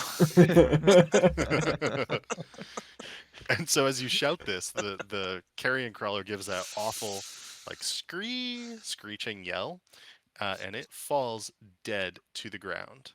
And as it does so, to do this to you, but second one comes up out of the hole, and it sees you felling its friend. And this one's significantly smaller, and it immediately begins to attack you. Does a 16 hit? It does. Okay. It's going to do... Well, do I roll the d4? Not No. for this, no. Okay. So it's going to do 6 damage to you with its tentacle attack. And I also need you to make a Constitution saving throw, please. This is when the D4 will come in handy.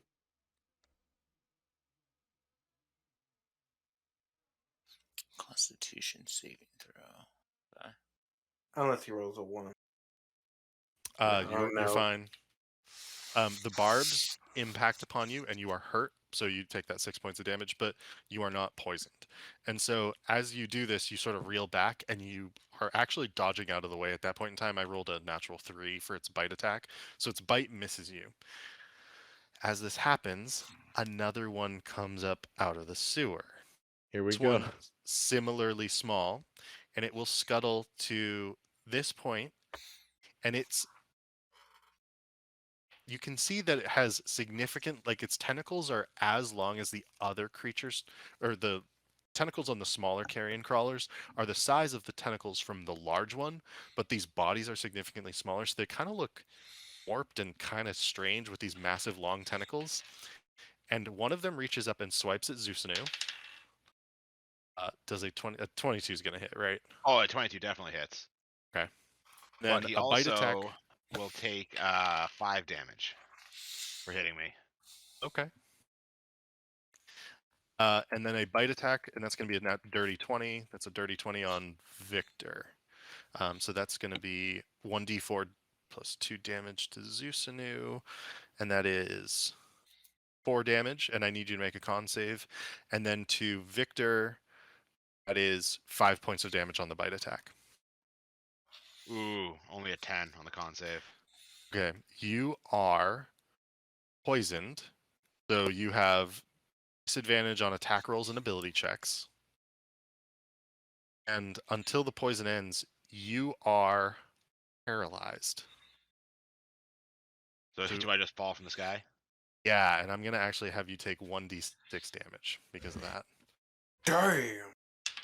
So you take 2 points of bludgeoning damage as you fall. Oh, my shield's gone. I land hard on the ground. You see my shield like just disappear in a puff of snowy looking energy. Volcron gasps. Quack in distress. Quack in distress. Go ahead. Back to the top of the order. Alistair. All right. So the guy in front of Victor, he's engaged with him, so I'd get sneak attack when I go for him, right? Yes, that is correct. Okay.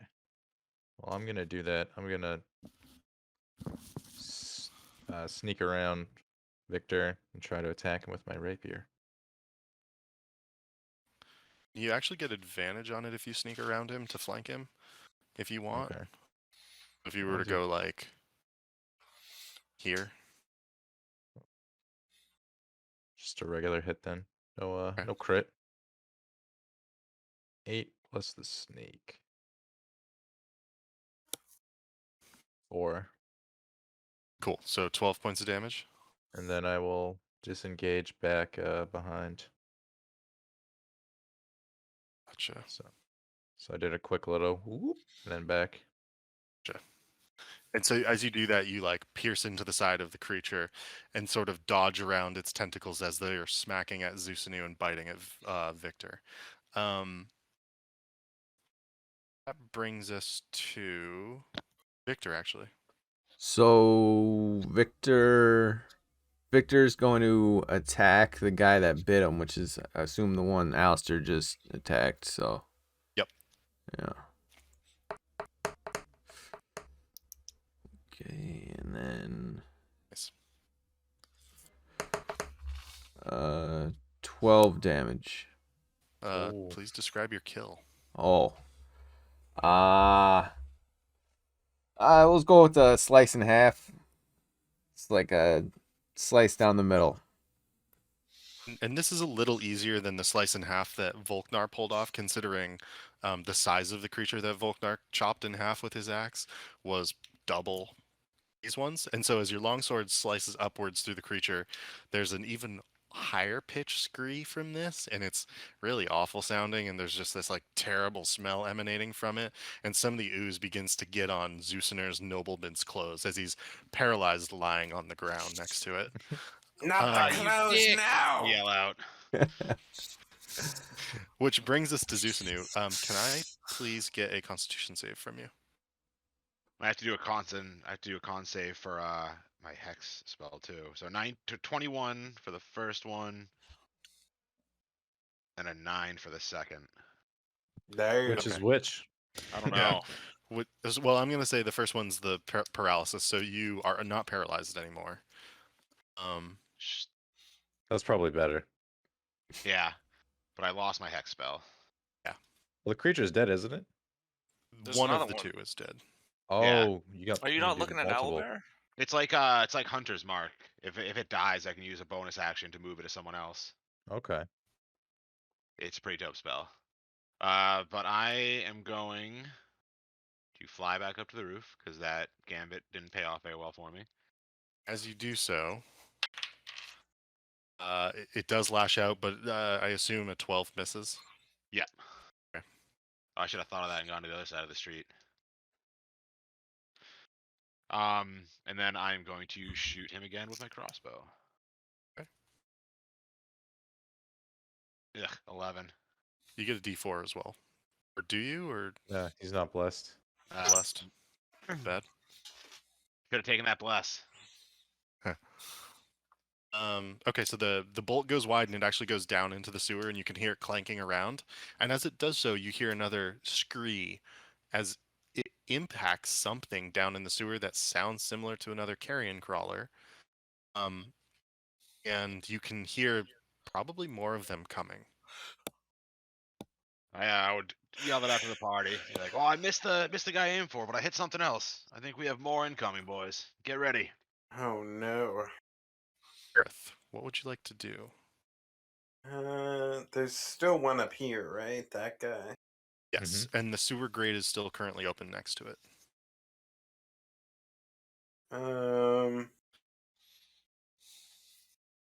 I'll cast my final spell for the night. Guiding bolt once more. Gotcha. Please. Oh, a natural 1. Awesome. Brutal. I'm sorry, No. man. Yeah, I shoot it into the sky. A little bit of an accident. And frankly, it looks like nice fireworks for a moment. And if you want to hit anything up there, you would be able to do so. Oh yeah, I hit a star like a million light years away. It explodes and you annihilate a whole civilization that we'll never hear about. Dang. Million souls cry out in terror. Aeroth suddenly jumps up to level 20 because he annihilated 7 billion enemies. That's actually one of the ways supposedly you can attain godhood is by like sacrificing 100,000 creatures in D&D, in like old D&D, but that's neither here nor there. But so Aerith, Aerith- your guiding Aerith bolt writes shoots that down up. for later. Volknar, it is your turn. Did we get all the dung sweepers out of the sewer? The dung sweepers are like down out of the alleyway on the main street, like yelling for guards. Oh, okay. Well, Volknar hears this screeching coming from down the sewer, and he's like, "I don't want to fight more of these fuckers." So he wants to put the fucking sewer grate back on the sewer. Okay. That would take your action to do so, and that is totally possible. Is there to disengage before you do so, or are you going to do it while in combat? I don't know. Understand the difference. So if you don't disengage, you might take an attack of opportunity while you do this. Isn't disengage an action though? So Yeah. wouldn't you have So to choose one or the other? Yeah, so basically, like, you can either do it this turn or next turn. If you do it this turn, you're going to take a hit. You might take a hit. I'm going to take an attack against you. No, wait, actually, I can't because I already took it against Zeusanu. Never mind. Ignore that. No, that was the other creature, right? No, this when I flew No, over it's the this same it one. tried to hit me. Oh, okay. Yeah, I'm gonna close the sewer grate. Okay. Go. Give me a strength check, please.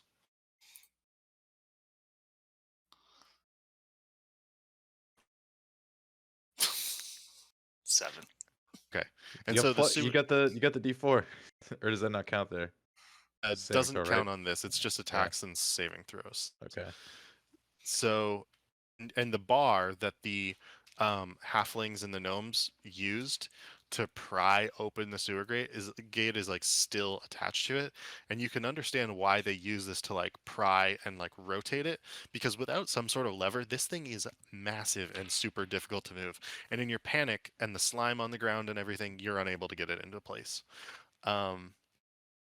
Which brings us to this creature's turn, I believe. Yeah.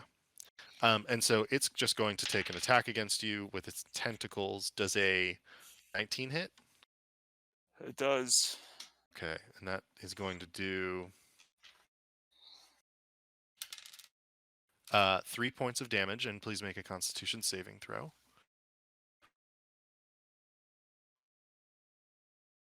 16. Okay, you make it. So you're not paralyzed. You're not but you are poisoned. Oh wait, do so I get a will- D4? You already You're saved, though. good. Good. Oh, okay. Oh, I thought that would protect against the poison. Let me just double check. Would he have It done a does actually. D4 for the strength check? Does bless work for that?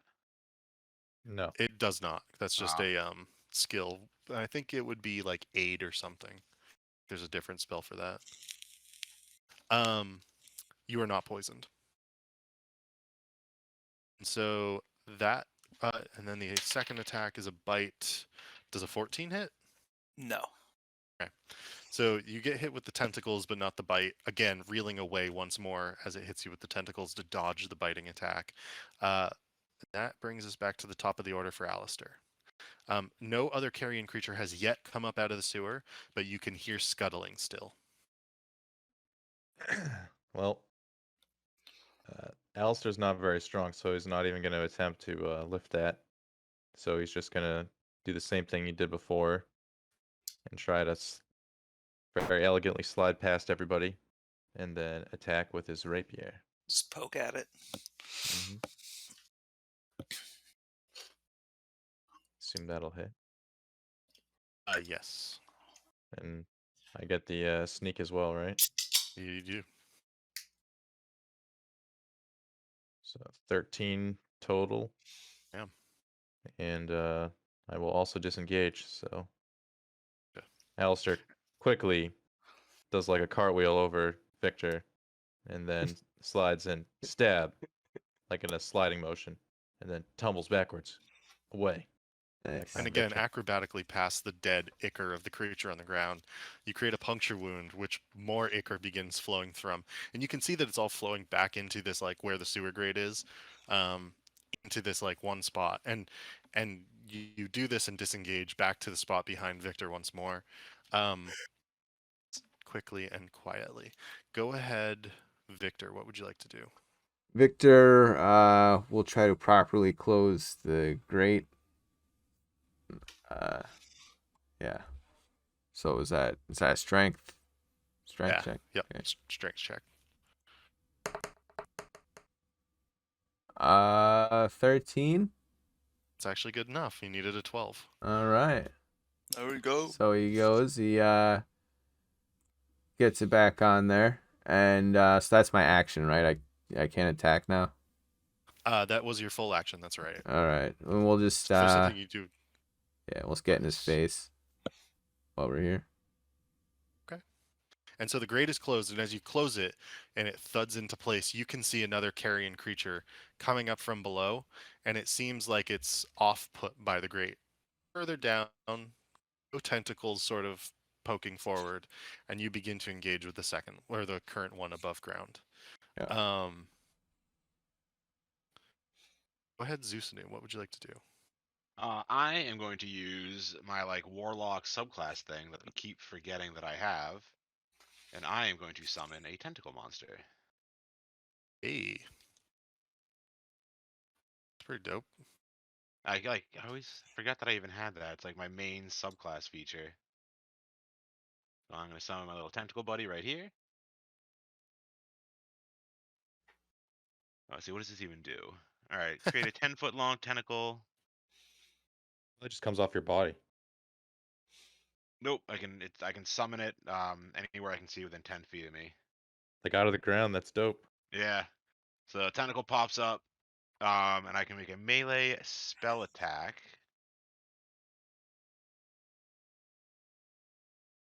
Oh, nat 20. Okay, critical hit. So the tentacle does 12 damage. Holy shit. And my crossbow does 11 damage. So 23. Is that a bonus action? It is. The tentacle is a bonus action. Holy fuck. Okay. It's like a spiritual These- weapon, it seems like. Yeah. It's like once Hex is over, I can use that. Or once I don't have any tentacles, I can use Hex because they do the same thing. Just use my Okay. bonus action for extra damage. Please describe in detail how you kill this creature. So let's see. So the tentacle buddy, as the tentacle pops up, it yells out in a language that no one can understand because it speaks tentaclese. And it uses. Yes. I'm gonna keep the. Can I keep the flavor that my tentacle has a little like ray gun type thing that it does the attacks with? Yeah, absolutely. I don't mind at all. So as the tentacle is aiming its ray gun up at the tentacle monster, it blasts it with a giant cone of coal that extends 10 feet, and then as it freezes the carrion crawler, it slowly slows down and then stops moving as it turns into solid ice, and my crossbow bolt comes flying through, hits it right between the eyes, and shatters him. Wow. Okay. And this tentacle monster kind of blasts out across you, and you're covered in some of this horrid ichor. Particularly Volknar and Victor. Aerith, you just get a little bit on like the hems of your robes. Ew. Alistair, you can see the spray coming, and you're able to dodge like the one potential like bead of it that was coming anywhere near you. Like Neo in the Matrix. Yeah, like totally. It's not a problem for you whatsoever. The dung sweepers who had been shouting are actually now just standing in silence, like mouths completely agape. Whoa, that was awesome. I fly down to the middle thing, spread my wings, and quack loudly in victory. I don't know if that's the best place to stand there, my bird friend. I'm flying. There's more down there, Aaron, isn't So there? when I land, I don't land on top of it. At this point, the other carrion crawler has descended back down into the sewers, and you can hear some sort of like screeching further away as it to leave the scene. And so at this point, you guys are out of initiative again. Okay. I just say that you guys just dealt out over 100 points of damage across like 3 rounds. Let's go. Yes. Yeah, Yeah, that was nice. That was level a 2, I've- baby. Did we? I feel like if Harold was here, he would have tried to collect some of the goo that these guys were. I also want to collect the Yeah. goo for my. If you my have vials poison. on you, you may do so. Oh, do I I? thought have I was vials? the one who collected Nancy stuff. Well, I'm thinking if I'm gonna be a poisoner, Yeah. having this guy's I would allow that. Yeah. This, Nice. I don't know if I have vials. I'm gonna say that you can have like a few spare vials on you. I would That have taken makes some sense. from home from my apprenticeship. Makes sense. But I think if Harry probably would also like a few vials for himself. some paralysis goo. So me and Harry would go up to the guy and try to collect as much of the ichor as we could.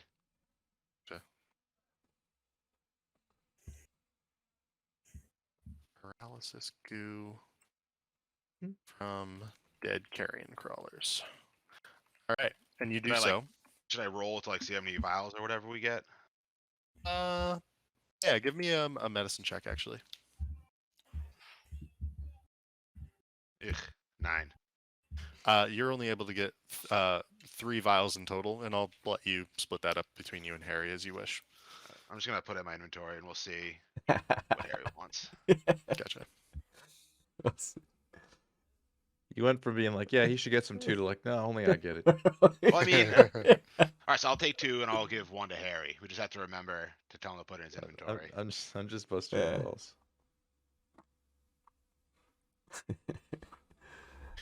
All right. So there's let's see. there's no more carrion crawlers coming up to the fucking thing. No, not at all. That being said, let me just write down. So Zusanu, you killed one of the small ones. I think it was Victor. You killed one, right? Yeah. You also killed a small carrion crawler. Cool. Volknar killed the big boy. You did. What up? And then just for sake of everything, after all that happened, Alistair walks up and gets on one knee and is like leaning on one of the dead bugs and is like, I thought they smelled bad on the outside. All right, Han. Walks away. Yeah. And that ends your shift for the night at this point with the Dung Sweepers Guild. And it was actually the end of the 10 day as well. And so the next 10 day, you are all provided 30 gold apiece for the 6 nights that you worked. And that means it's 180 gold total for the group. So either 30 gold apiece or 180 for the group. I leave that to you guys to figure out. Just leave that in the group pool. Yeah, I'll leave that in the Our group pool pool. is getting Yeah. dangerously low. Well, there was only 5 of us though, right? Was there 6? I assumed that Harry came with us, but like for the combat, we had just like we sent him down to protect like the dung sweepers, so he wasn't Yeah. in the combat. But he was in the combat, but he wasn't. He was there in spirit. Exactly. Okay. He's He would also have there showed in up like if you needed something. person. Exactly. Yeah. 180. You said. Yeah, that's right.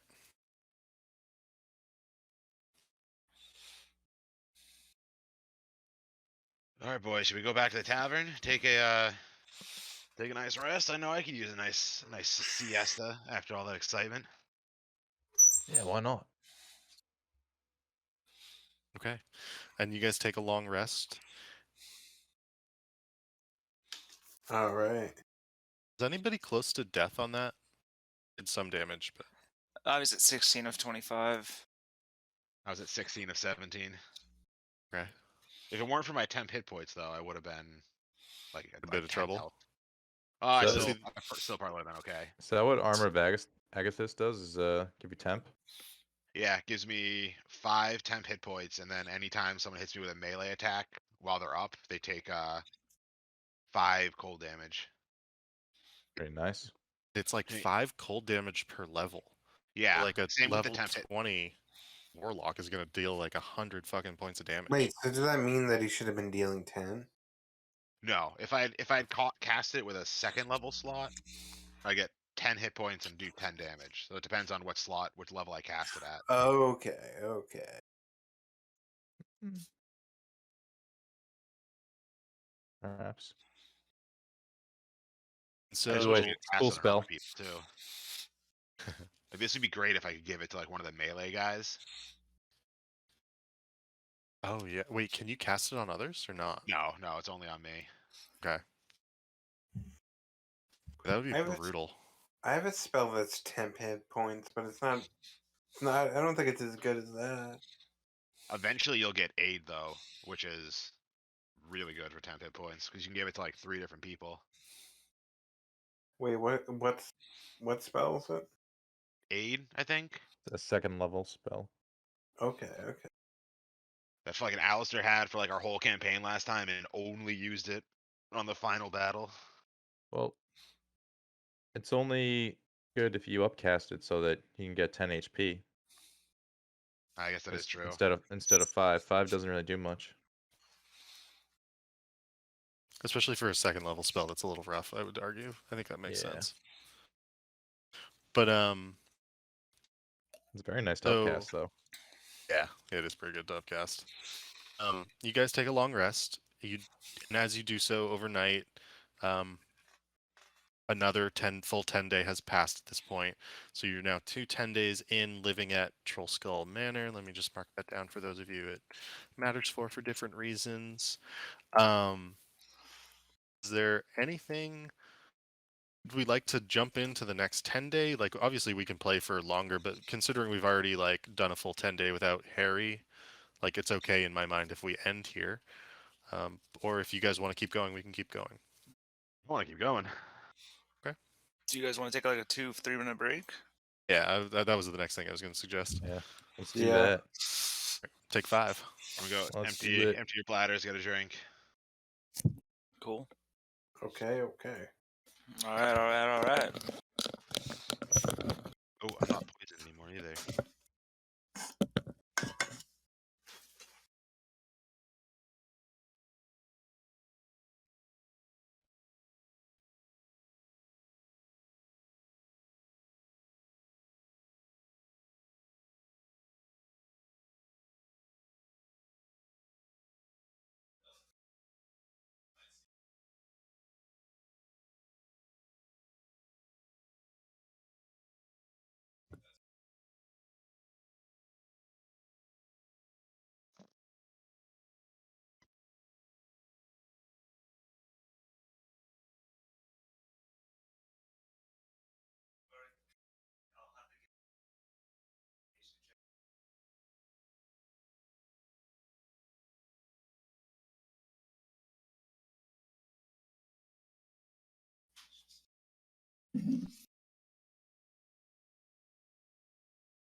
Two burly boys.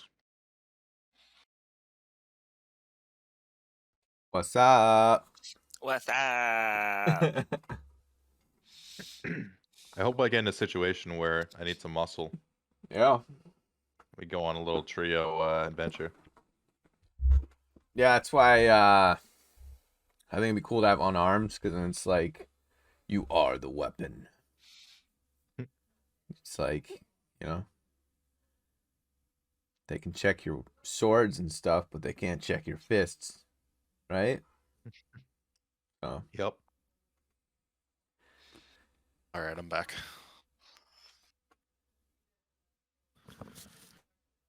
Welcome back.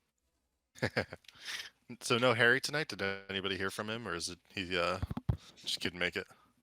I don't know. We haven't heard anything. Gotcha. We have like a group chat. We most of us are in. He hasn't spoken.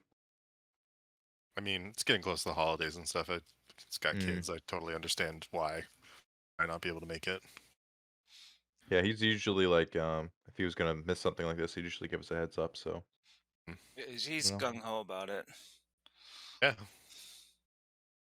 Too. I get it. it was a bit odd he didn't tell us, but I'm sure it's just family stuff. Not too worried. Yeah.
Hey, I think that's Maybe he didn't everyone. show up.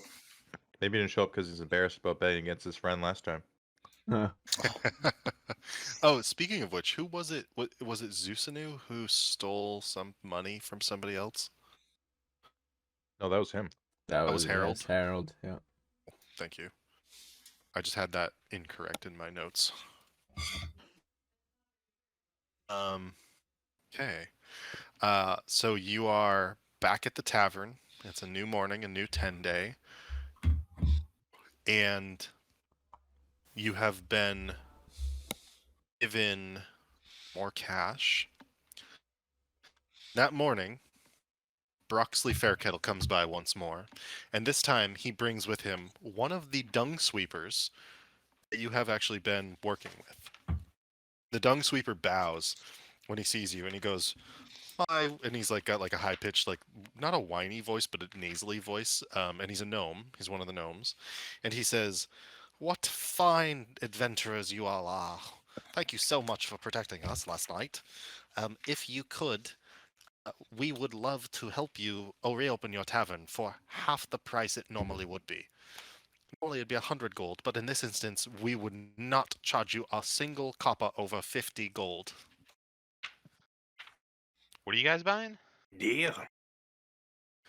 Sorry, they're selling their services as the Dung Sweepers Guild to like hook you up to the sewers and Ah, okay.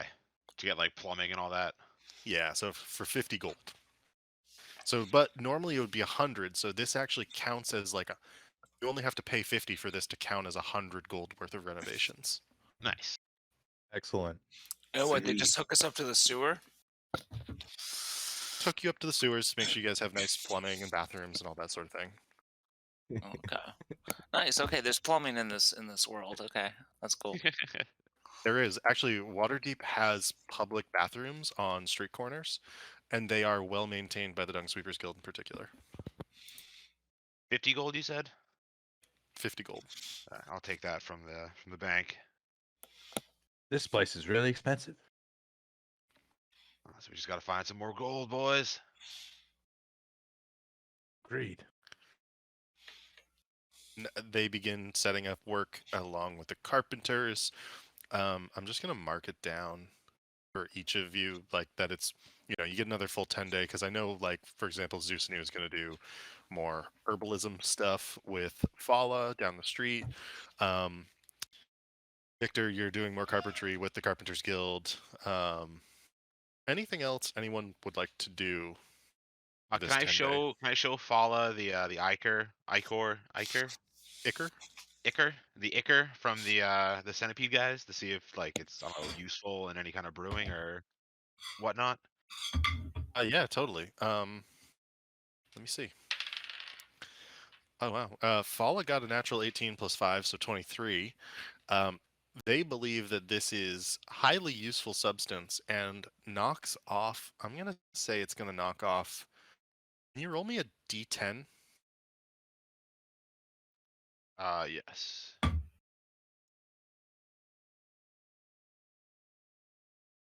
A 2. Okay.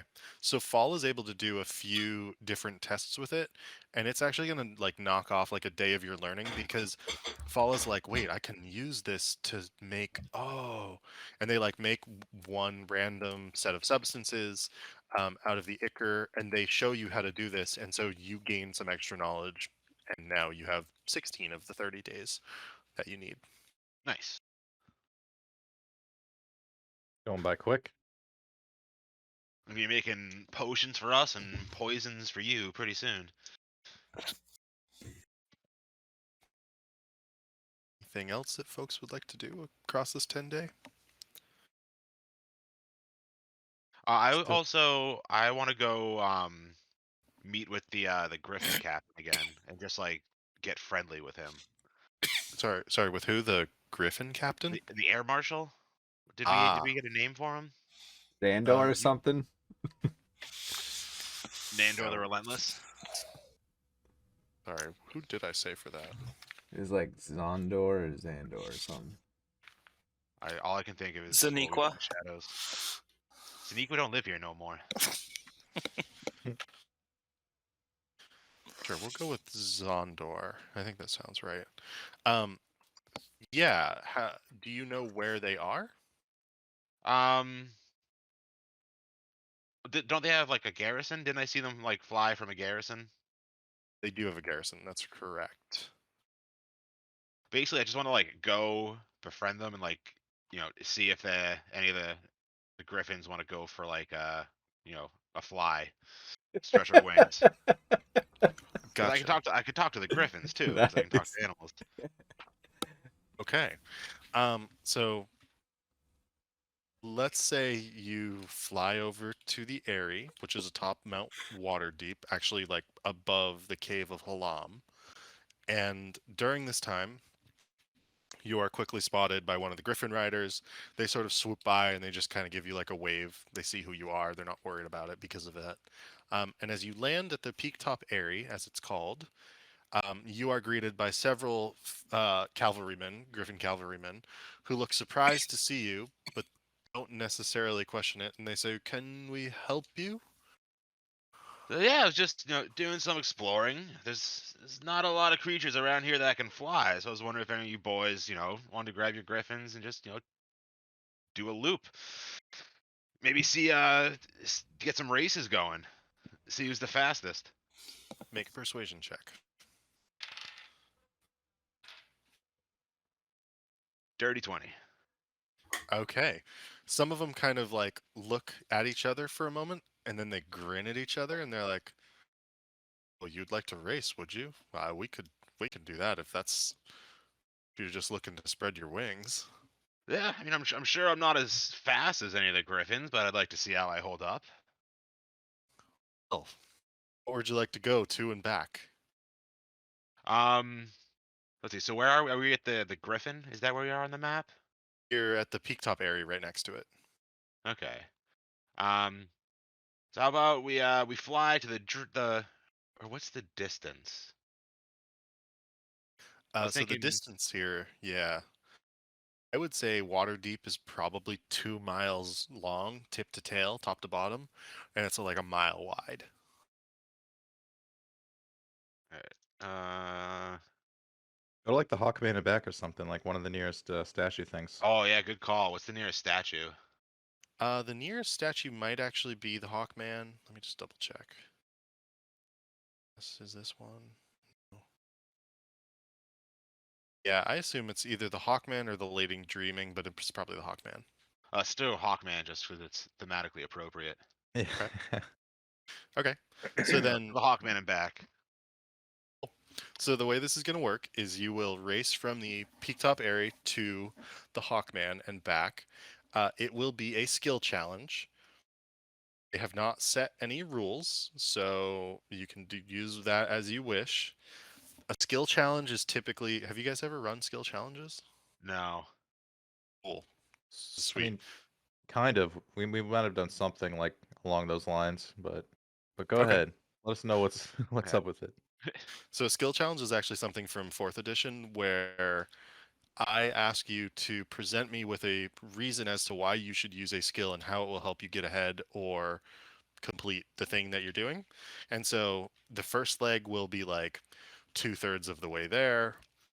Second leg of this, the second skill challenge, will be getting to the Hawkman and turning around, and then the third one will be getting all the way back. And so you might just be like, I want to fly as fast as I can, as quickly as I can, and I will say, okay, give me a Constitution check.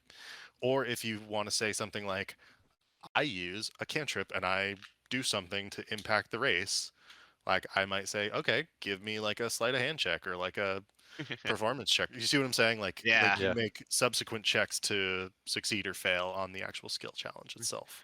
Yeah, And I depending am what you're making doing. checks the entire time as well. I would have like worked out with the guys that just like it would have been just a straight race. Like we wouldn't have been like attacking each other or Okay. shenanigans or anything. So then it's just going to be 3 Constitution checks to see if you can try to keep up with the Griffin, and I'm going to be rolling against you. Okay. So just roll 3 con saving throws. Constitution checks, not saving Oh, throws. okay. So that's all right. So first one, 21. I rolled a natural 2. Yeah. Okay. All right. Zeus new. One ahead. 18. I rolled a natural 3. Oh. It's Let's getting go, better. Zusanu! Should have put money on the race. And a dirty 20. Holy No shit. fucking way, dude. That's amazing. Okay, so I'm gonna say that they ended up somehow picking the sickliest, saddest Griffin, and they were shocked that you were able to outfly this thing. Because I rolled a natural 2, a natural 3, and a natural 13. The handler was not able to get the Griffin to go where it wanted as quickly as it wanted. It was one of the younger cadets on the cavalry, and they come back shamefaced. You, out of breath, standing there grinning.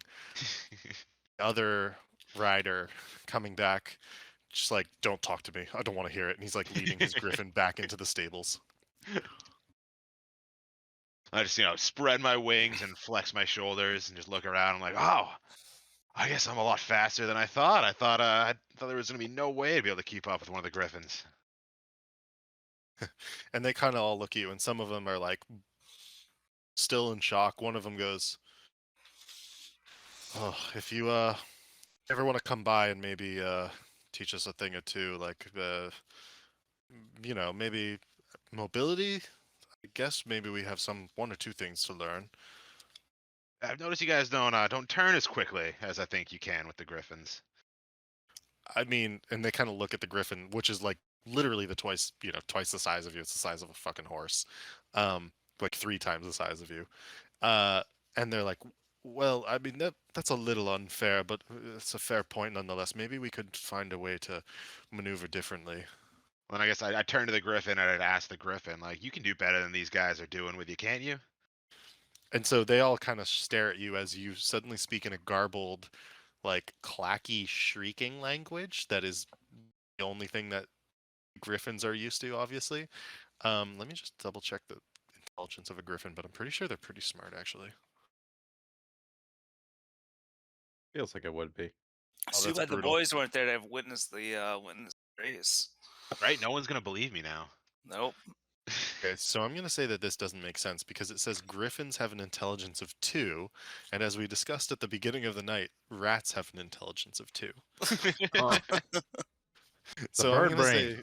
I'm gonna say these griffins are like, because they're trained and because they're smarter, it's able to like call back at you and be like, well, of course I could run faster, but I don't want to throw my friend off. Then I'd turn back to the guards who, after I notice how surprised they looked, I'd be like, "Oh, I'm a warlock, and my patron lets me speak with animals." And then I'd be like, "Well, I spoke to our friend here, and he can go faster, but it might be the saddles you might need to look into. You're saying he can go a lot faster, but he doesn't want to throw you guys off." They all kind of look at each other and then they kind of go, "Oh." You can see. Make a perception check, actually. Another dirty 20. Okay, so the saddles are effectively just like modified horse saddles. They don't even strap themselves in or lash themselves to the griffins, and they do this because you know that, and you've seen some of the maneuvers that they've been practicing where they jump off the griffins. So you suspect that they don't necessarily want to lash themselves to the saddles because of this, because these maneuvers are probably useful to like jump off and then like have the griffin catch them. But you also believe that they could try to figure something out where they could have some sort of catches or releases, like something to make it so they could maneuver with the griffins in such a way where maybe in one direction they wouldn't fall off, but in another, when they do a purposeful maneuver, they can leap off the griffin if as needed. Um, Nonetheless, we've given them food for thought, and at this point, the commander Xandor has come out. He goes, "Ah, yes, one of the Aarakocra that we are currently hosting in Waterdeep. What can I help you with?" Oh, hey, buddy. I was just nothing. I was just stopping by. Had some spare time. Wanted to stretch my wings a little bit, and I challenged one of your young riders to a race. "So I heard." And he kind of looks shamefaced at this, and yet says, "No harm in a little race, a little fun." Oh yeah, it was I had a great time. And then my wings just sag from like pushing myself in the race. The muscles are just tired, and I can't hold them up anymore. Goes, And also, "Well, I spoke with one of your griffins, and I think we might be able to improve the saddles somewhat. So your boys can be a little more maneuverable in the air." he kind of pauses for a moment, seems to be pondering. I've been wondering about such a thing. You have some time?" Well, what time of day is it? Midday. See, I think I would have done. I do my potion stuff in the morning. So yeah, so I guess I'd spend the rest of the day with the commander, like helping him, come up with saddle designs and try to work stuff out to come up with a better saddle for the griffins. You know what you Can you- need is Volknar or somebody to come out there and like test out these saddles with you. Right? Like a giant half orc? Yeah. Or Victor. Can you give me just an intelligence check, Zusanu?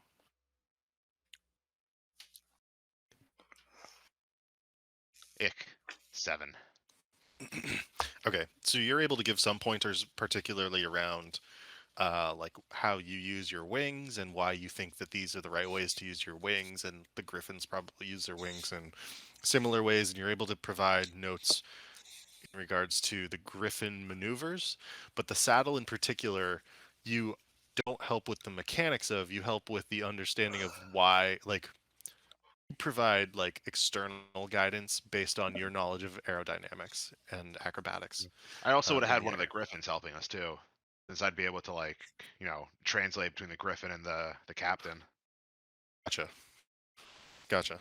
Um, if you would like, you can spend more than one day on this, but I am going to say that they are willing to do this for up to 3 days, and they oh, are you kidding? I just rolled a natural 20. They're willing to give you 20 gold per day for this. Hell yeah! So I'm gonna milk this, and I'm gonna do as much as I can. I'm Okay. gonna start after I finish my potions lessons in the morning. I'll come, spend Get a however many hours. part-time job at the Griffin Tower. Yeah, go spend however many hours at the Griffin Tower. Making friends, flying with the Griffins, and helping with saddles and whatever other equipment that we could think of that might help them. Gotcha.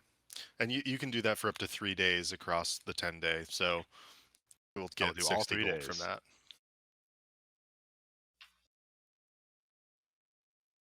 Man, I'm glad I decided to go do that. Yeah. Is there anything else that you want to do in regards to like the Griffins or anything with that? No, nothing specific. Just like generally just going there and making friends and getting it in with the city guard or like Gotcha. the Griffin guard, which they seem like the elite guard. Yeah, the Griffin Cavalry in particular is close to the elite guard of the city.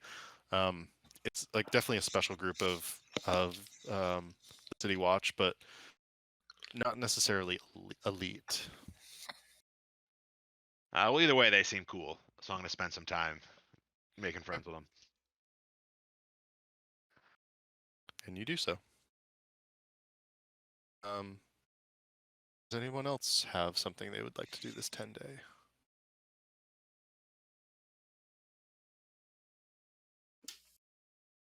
Try to We have- roll to get in with the underground, I guess. Get it. Please roll good. Alright, so what do I need to roll for that? I'm gonna say investigation check again, unless there's something else that you can justify. Roll. No, that's it. Okay. Oh my god. Oh my god. Okay, so what I'm gonna say is, because you know where not to go at this point, and where you know where not, like what not to do on some level, you can have advantage because like you have like been learning through this process. Roll Okay. again. A little better. Okay, so what are you looking for in particular? Somewhere to like fence goods, somewhere to hang out with other CD characters. Like what do you? Yeah, I'm sort of just trying to find out where the other like people like me who, can read thieves' can, rogue type, people like that would be associating, like any sort of like tavern or what's it called? A speakeasy, something along Yeah, those like lines. where's the Thieves Guild in Riften? That's where you want to go. Gotcha. Well, maybe not So let directly me- there, but I'm trying to just meet somebody who I might think could get me there. Let me find.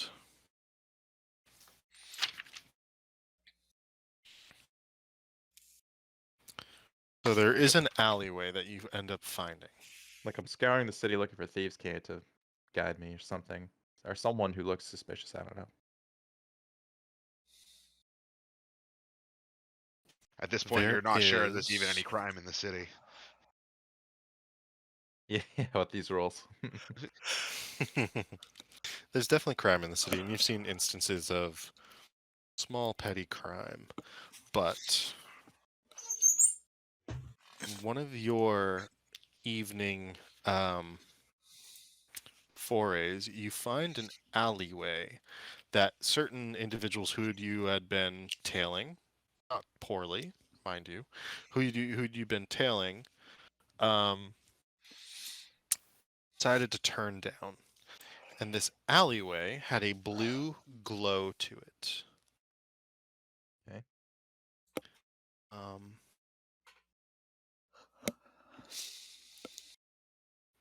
And this blue glow comes from a light at the end of the alleyway over a set of stonework stairs and into a stoneworked tunnel that goes down. And you can't tell how far it goes down past your dark vision.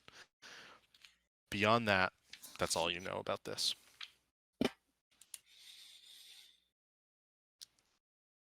Okay.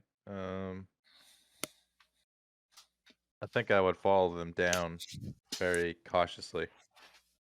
Okay. Are you doing so stealthily or? Yes, for sure. Okay. Okay. And so go ahead and roll stealth on that.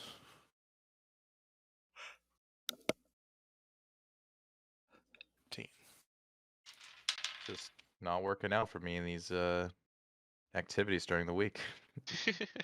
You'll find them Okay. eventually. Just keep looking. So you can tell that eventually these three individuals have stopped in the darkness up ahead. And you can see that they're turning and that they know that you are there on some level. It's pitch black, mind you, so you don't know if they have dark vision, but you have some level of dark vision, and they're just kind of like hazy outlines at the edge of your dark vision. Okay. And it's a pitch black tunnel. You probably descended at least 100 feet, if not more, down the stone stairs into this pitch black tunnel. I'll just keep my distance, and from my perspective, think I'm doing a great job with them not noticing. You can see them wave, and they begin to sprint away from you further down the dark tunnel. Wave to each other, like motioning to each other, and then they just begin to sprint down the tunnel away from you. I'm gonna chase after him. Okay. Are you trying to keep them in sight? Yeah, I just want to Gotcha. keep on their tail. Okay. The tunnel slopes downwards, and eventually you can see that it begins to curve downwards as well. And so it goes for 2 minutes, 5, and then 10. And you keep the chase up, these individuals sprinting down this tunnel, further and further downward. Until you leave your vision for a moment around a corner, and you hear what sounds like something metal on stone, maybe opening, like a grate opening potentially, like a scraping, and then a closing. And as you round the corner yourself, you come face to face with iron bars of a very large metal and wooden door lodged into the stonework of this stone tunnel. Mind you, this tunnel was probably 4 feet wide, 7 feet tall, just perfectly rectangular. And at the end of it was this one door around this one corner. It's the only thing of note the entire time, and it was quite a long tunnel to get here. There's no like writing or symbology around. Make a perception check. Okay.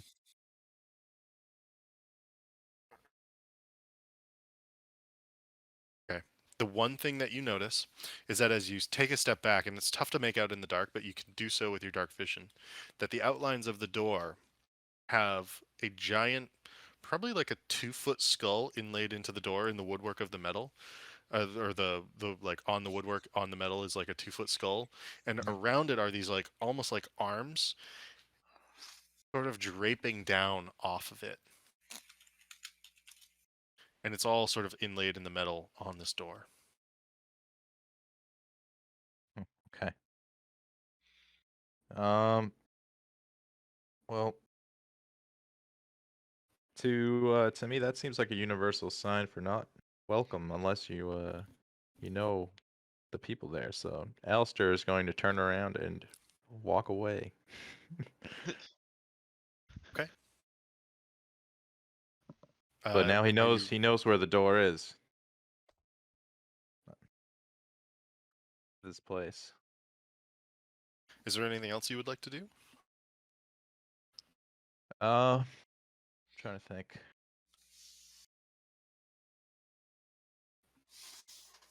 I want to leave a note. Okay. I'm gonna leave a note outside the door. And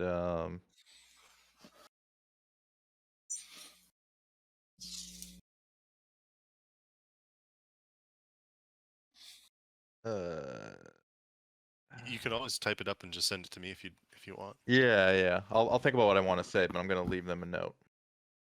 Okay. So you will leave them a note. Is there anything else you'd like to do with some of your time across the 10-day?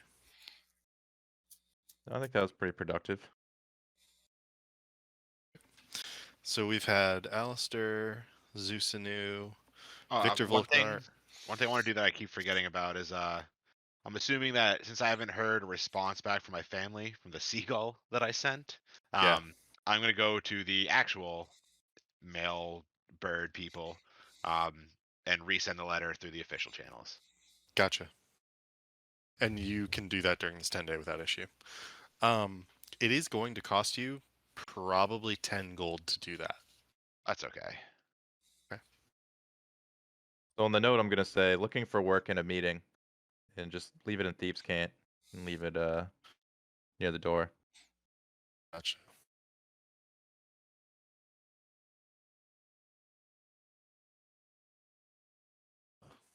Note.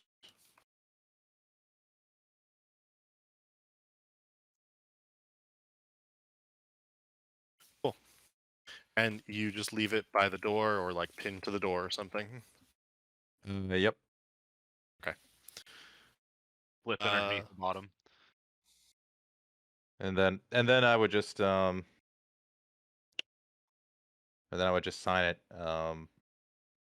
Alistair. I'm not gonna tell him where I live or anything. Oh, I'm sure they can find you. Yeah, exactly. And rest of you, anything you would like to do this 10-day? I was looking at the interactive map, and I saw that there's the Albrunter Villa. So I want to be walking around like Delzorin Street and maybe run into this lady of the house. The which one? Albrunter Villa is on Delzorin Street. Is that like right by us? Yeah, it's right by us. Oldbrinter Villa? Albrunter Villa. Yeah. Uh, Oh, because her husband's dead, so that's why. Oh no. Soren. Gotcha. Okay. And you would like to walk by it? Yeah, I'm just like, checking out the streets and, maybe I'll walk by a few villas. Okay. But, Some of these homes, mind you, are immaculate. This one in particular stretches through a large walled off section of the area between Brondar's Way and Vizor Street, and on the corner of Delzorin for both of them. And it's actually like a compound, so you can see there's like that entire block right there. All of that is the same villa, and outside you can see that there's a symbol of a like a boar's head with an arrow through it, and that is for some reason the crest of the family that lives there. And yet you can also see the words Ulbrinter on the gates because it's a closed gated villa. There are gardeners on the outside of it, a halfling gardener, a human gardener. Um, Nobody potentially of noble status lingering outside at this time. Is there anything you like? Would you like to keep an eye out? Like, are you? let me talk to one of the gardeners. Okay. So going up to the gated fence, you sort of like motion for one of the gardener. Like, how do you get their attention? I'm gonna bang on the gate and be like, "Hey, come over here." And the halfling gardener kind of looks over and goes, "Can I help you?" It's like, this place is nice. What can you tell me about it? Oh, I'm sorry. Let me get the butler of the home, and then he can talk to you. And the gardener like drops his rake and runs off. Volknar trying to get a sugar mama. That's assumption. Do you wait for the butler to arrive? I'll wait. I'll wait.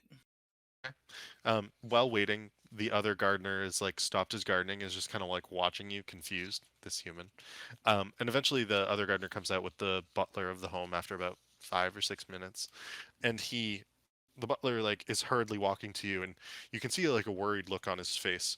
And as he reaches the gate, he goes, "Oh, I'm so sorry that our bell was not working." And you can see on the side of the stonework that's holding the gate up, there is like a button And it, as you look at it, as he's like pointing at it, he kind of looks at it and he goes, "Oh, it looks the same." And he seems confused that you didn't I'll ring the bell. I'll push the button. Okay. Give me a perception check.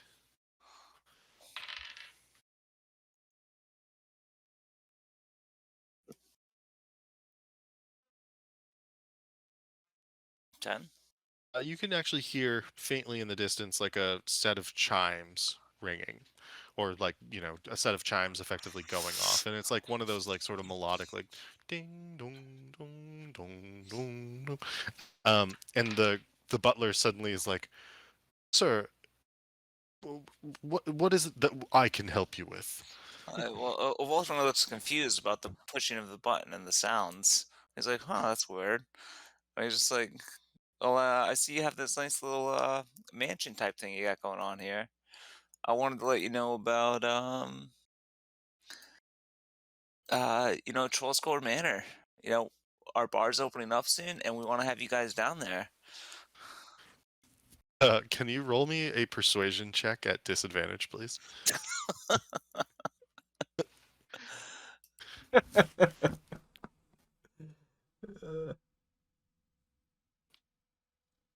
Oh, that's 13. amazing. Wow. And so the butler, who looks affronted, says, "Clearly you're not a Waterdavian, and so I apologize for being brusque about this, but it is not normal to go door to door soliciting a business. I would ask that you please move along, although," he kind of looks at you, goes, "How are the spirits there?" Oh, the spirits are great. We're getting in with Oh, the Brewery Guild. They're gonna hook us up with all the finest ales. oh, excellent. I do appreciate a fine Brewers Guild member. Well, maybe the gardeners and I can come sneak down when the mistress is not about. But please, Mistress, what about the misters? The mister of the house. he goes, "Please move along, sir. I will not divulge anything of anyone here at this villa, and I would ask you to have a good day." And he Oh, like sort of bows. you guys still come down and have a round. He kind of like is like he gives you a wink, but is like trying to shoo you away at the same time. Okay. Well, at least you made a new friend. It's like, all right, Volkmar will walk along the street, and he'll talk to anyone he sees trying to hype up the business. Okay. Go ahead and just give me a sort of I check. like Do you think this. should be done for this? Performance? Two-pronged side quest. Business hype and sugar mama. Let's see. I mean, who knows? I might try to avenge the dead husband, and then that might give me in a little bit more, and maybe she'll Still gotta pay meet the us. lady first. He's Meet the not lady of the manor. wrong. Do you want to do a performance check? Do you want to do like a persuasion? What would you like to do for a check for advertising? My performance and persuasion are +1, so performance, I guess. Or is there a charisma check? No, it's also +1. 14. That's actually pretty good. And so you're just like walking through the town, like maybe whistling, maybe like just having a jaunty time, and you're saying, "Hey, come check out Troll Skull Manor, the new tavern back up on Troll Skull Alley." And like some people ignore you, some people stop and like listen to hear what you have to say. One or two snort even, but then they kind of like one of their friends is like, "Well, I don't know, I'd go check it out." You advertise the business throughout the town as you do this. Are we open yet? I think we're Not getting yet open. close. I'm setting up the hype. Okay. He's building for a grand opening. Yeah, grand opening.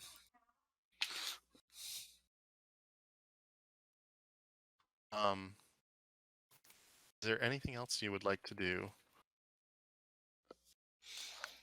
That's your Wow. 10 day. Yeah, I think that's good. And you continue working in the basement, practicing on whatever it is you would like. Gareth, Victor. I think Aerith in his free time, I think what he does is he gets an easel and he starts painting, and he tries to use his sort of visions. Sometimes he can get visions when he meditates, and he tries to use those as inspiration for painting. He wants to put stuff up in his room. He wants to make it his own space. Okay. There's no issue with doing that. Can you have a, let me think for a moment. I'm like literally looking up supplies.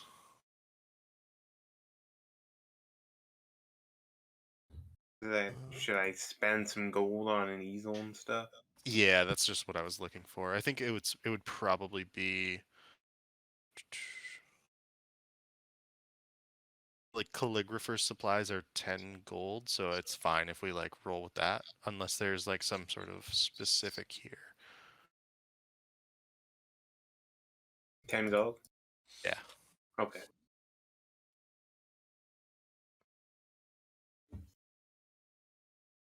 Like potter's tools are 10. I think 10 gold's fair.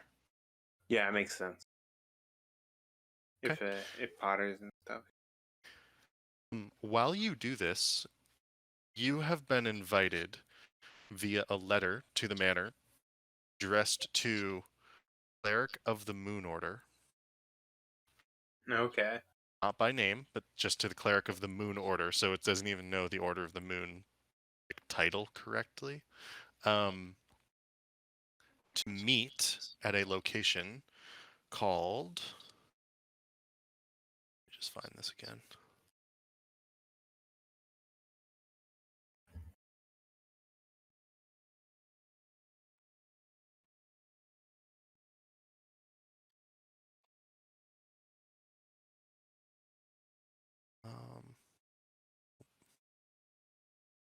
There it is. Place called the Storm's Front. Okay. It's a tavern, and it says, "Please meet at the end of the 10-day at the Storm's Front." I'll do so. Do you want to the others go, and then we'll like fast forward to the end of the 10 days so you can have that meeting? Yeah.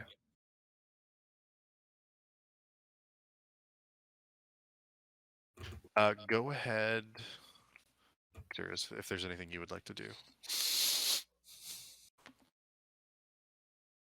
Is it say Victor? Victor's teaching Grub how to play dice. Like hanging out with him in the basement, and yeah. Okay. You guys do so, and Grub now knows how to play dice pretty poorly, mind you. Nice. He like flubs it a lot of the time. How does playing dice with your party members work? Are you asking me? I mean, it works however you guys would like it to. I just didn't know if there was like a traditional way it's played. It's like Yahtzee. Okay. Waterdeep Yahtzee.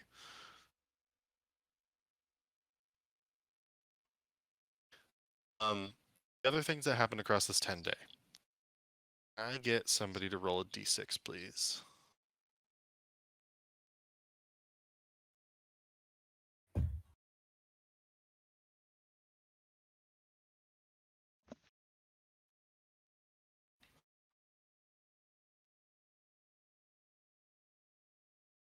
Two. So the Vintners, Distillers, and Brewers Guild comes by, and they try to begin setting you up with food, with not just like drink, but also food for your tavern. And we're talking like great amounts of pub food. To get you up and running, it is going to be 100 gold.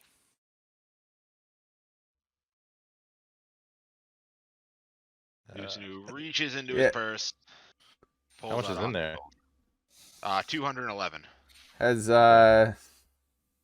Zeus Noob been checking to make sure we're not getting shaken down, and it's an awful lot of people sticking their mitts out for gold.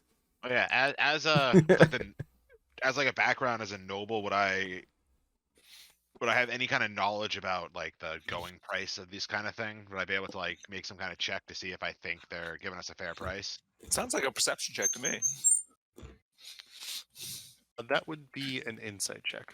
Oh, Insights for like social perception, basically. Nat 1. Okay. I see nothing.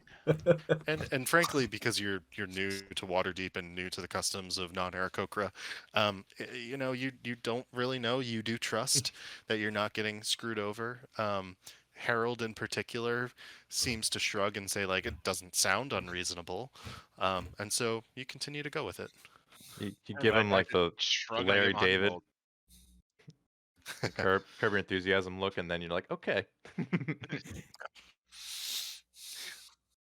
So I've knocked that on. You are now technically ready to be an open tavern at this point, I would say, towards the end of the 10-day. Wow. We So need you have- we're gonna need staff. We have Grub. That's all we need. We have Grub, but and ourselves, like but what if we're out adventuring or doing something? Well, I mean, eventually, but we'll get there. I guess let's open first, and then once we start taking money, and we'll. Who's gonna be our chef? I mean, this whole time, whoever's been cooking, I'd say we'll just. or we've just been eating rats that we find on the ground. No, Victor's been no. snatching. We've not been just eating rats. We've been cooking up rats. Yeah. I mean, if no one else wants to do it, Zusunu can do it and start working towards that chef feat. But I didn't know if someone else wanted Oh, it. yeah. You already got the You- utensils, right? So you're I do have cook's utensils. Yeah. When did I get those? All right, Zusunu is the group cook. He has been Okay. cooking for us this whole time. What I will say is this: we'll do Aerith's bit, and then we'll probably call it a night. And then we will pick it up at like the end of the 10-day. And if you would like, you can have like a grand opening at the beginning of the next 10-day. Yeah, let's do that. Okay. Sure. So, Okay. Aerith, do you go to the Storm's front? Yep.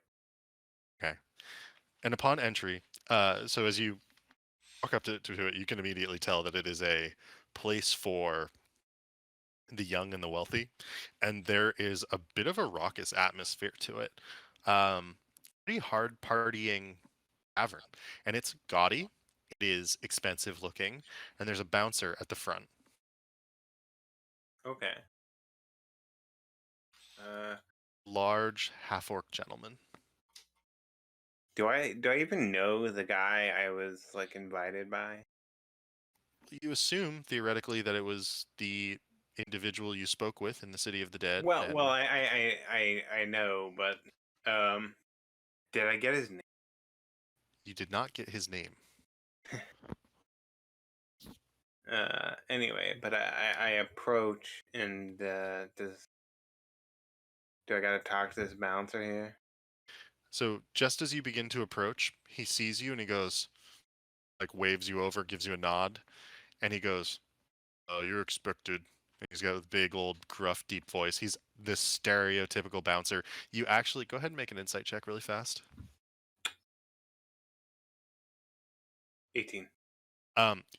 So just from his demeanor, his voice, as you approach, the whole combination of things suddenly leads you to believe that this guy can step in and stop a fight as needed, and that he probably does so on a regular basis. And yet you bet he's just a big softy. And so he says, "You're expected upstairs, 3rd floor, north door on the right. Do 3 knocks in quick succession, then 3 slow knocks. They'll let you in. Okay. Thank you, big guy. Goes, no problem. And he sort of continues to look stern and tough again as you sort of walk away and enter into this rowdy sounding tavern. And as you enter, it is a body scene. Nobles of all types, sorts, men, women, young, down to the age probably even of like 16, 17, because the age of like drinking in Waterdeep is a little lower than maybe certain other parts of Faerun. Up to the age of, gosh, could be 25, 30, maybe a little older, um, singing along to a bard on a stage who's singing an incredibly crass song, something about someone's panties, and they're like cheering and laughing and stomping feet, and there's like drink being tossed into the air at the chorus, and you can begin to go up the stairs. And as you do so, you see that the second floor is filled with gambling tables. It's sort of open down across balconies looking down upon the first floor. So the noise continues, the cacophony continues. And you come up to the third floor, and it becomes a quick, it quickly becomes like a set of hallways, and you follow the directions of the bouncer. Do you do the knocks? Yep. So 3 quick and 3 slow, right? As you do so, the door opens and you see the familiar face from the City of the Dead, a young, pale, half-elven man, and you can tell that he has heavy bags under his eyes.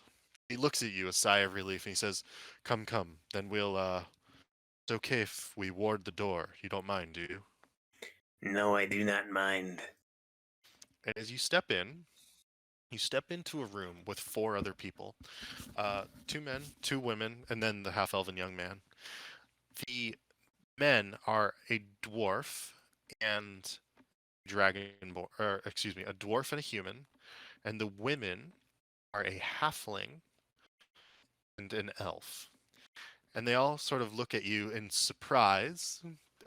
You realize they probably weren't told that you were Eric Cochran, and that nonetheless they look at you apprehensively and then eagerly.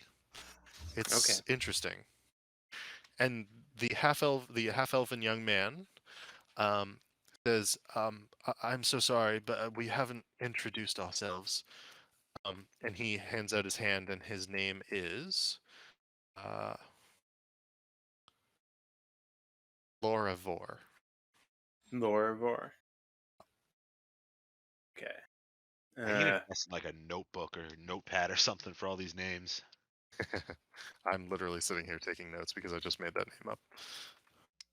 Okay. And I didn't say my name either. I am Aerith. Aerith, nice to meet you. And the others actually remain silent.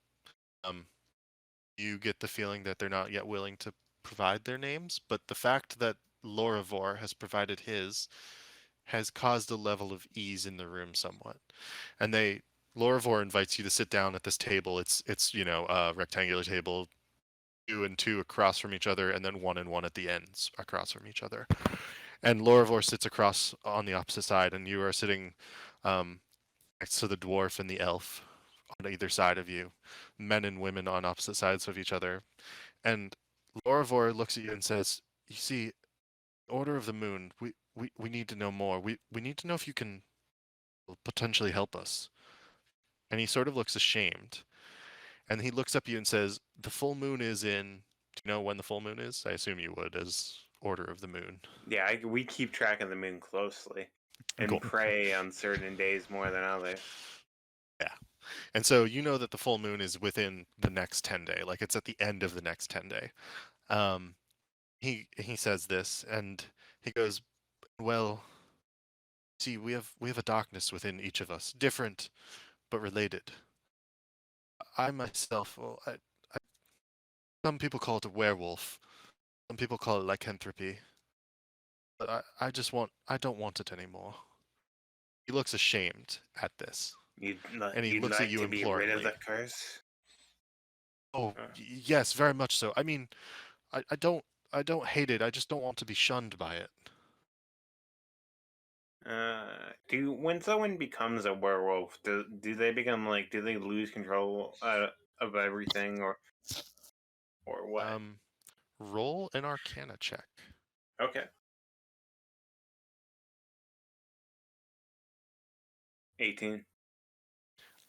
You know that it can depend on the type of lycanthropy, and in particular the type of original infection.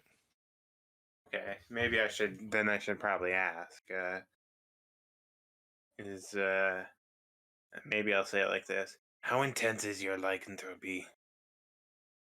And they all sort of look at you in surprise and say, Orivor in particular looks at you and asks, "They're different intensities," and they don't seem to understand lycanthropy in the same light as you do, and you begin to understand through a bit of conversation with them that their lycanthropy is quite intense, and that they literally are chaining themselves together somewhere to ensure they don't harm others.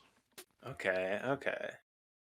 So So I it's think, all wait, so it's all of them that have it? yeah, and you begin to tease this out of them through conversation.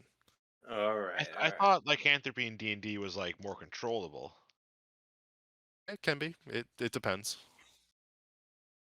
Um, would I know any way, like, or anybody, like, what sort of person to talk to deal with this sort of stuff? Because I don't know if I can.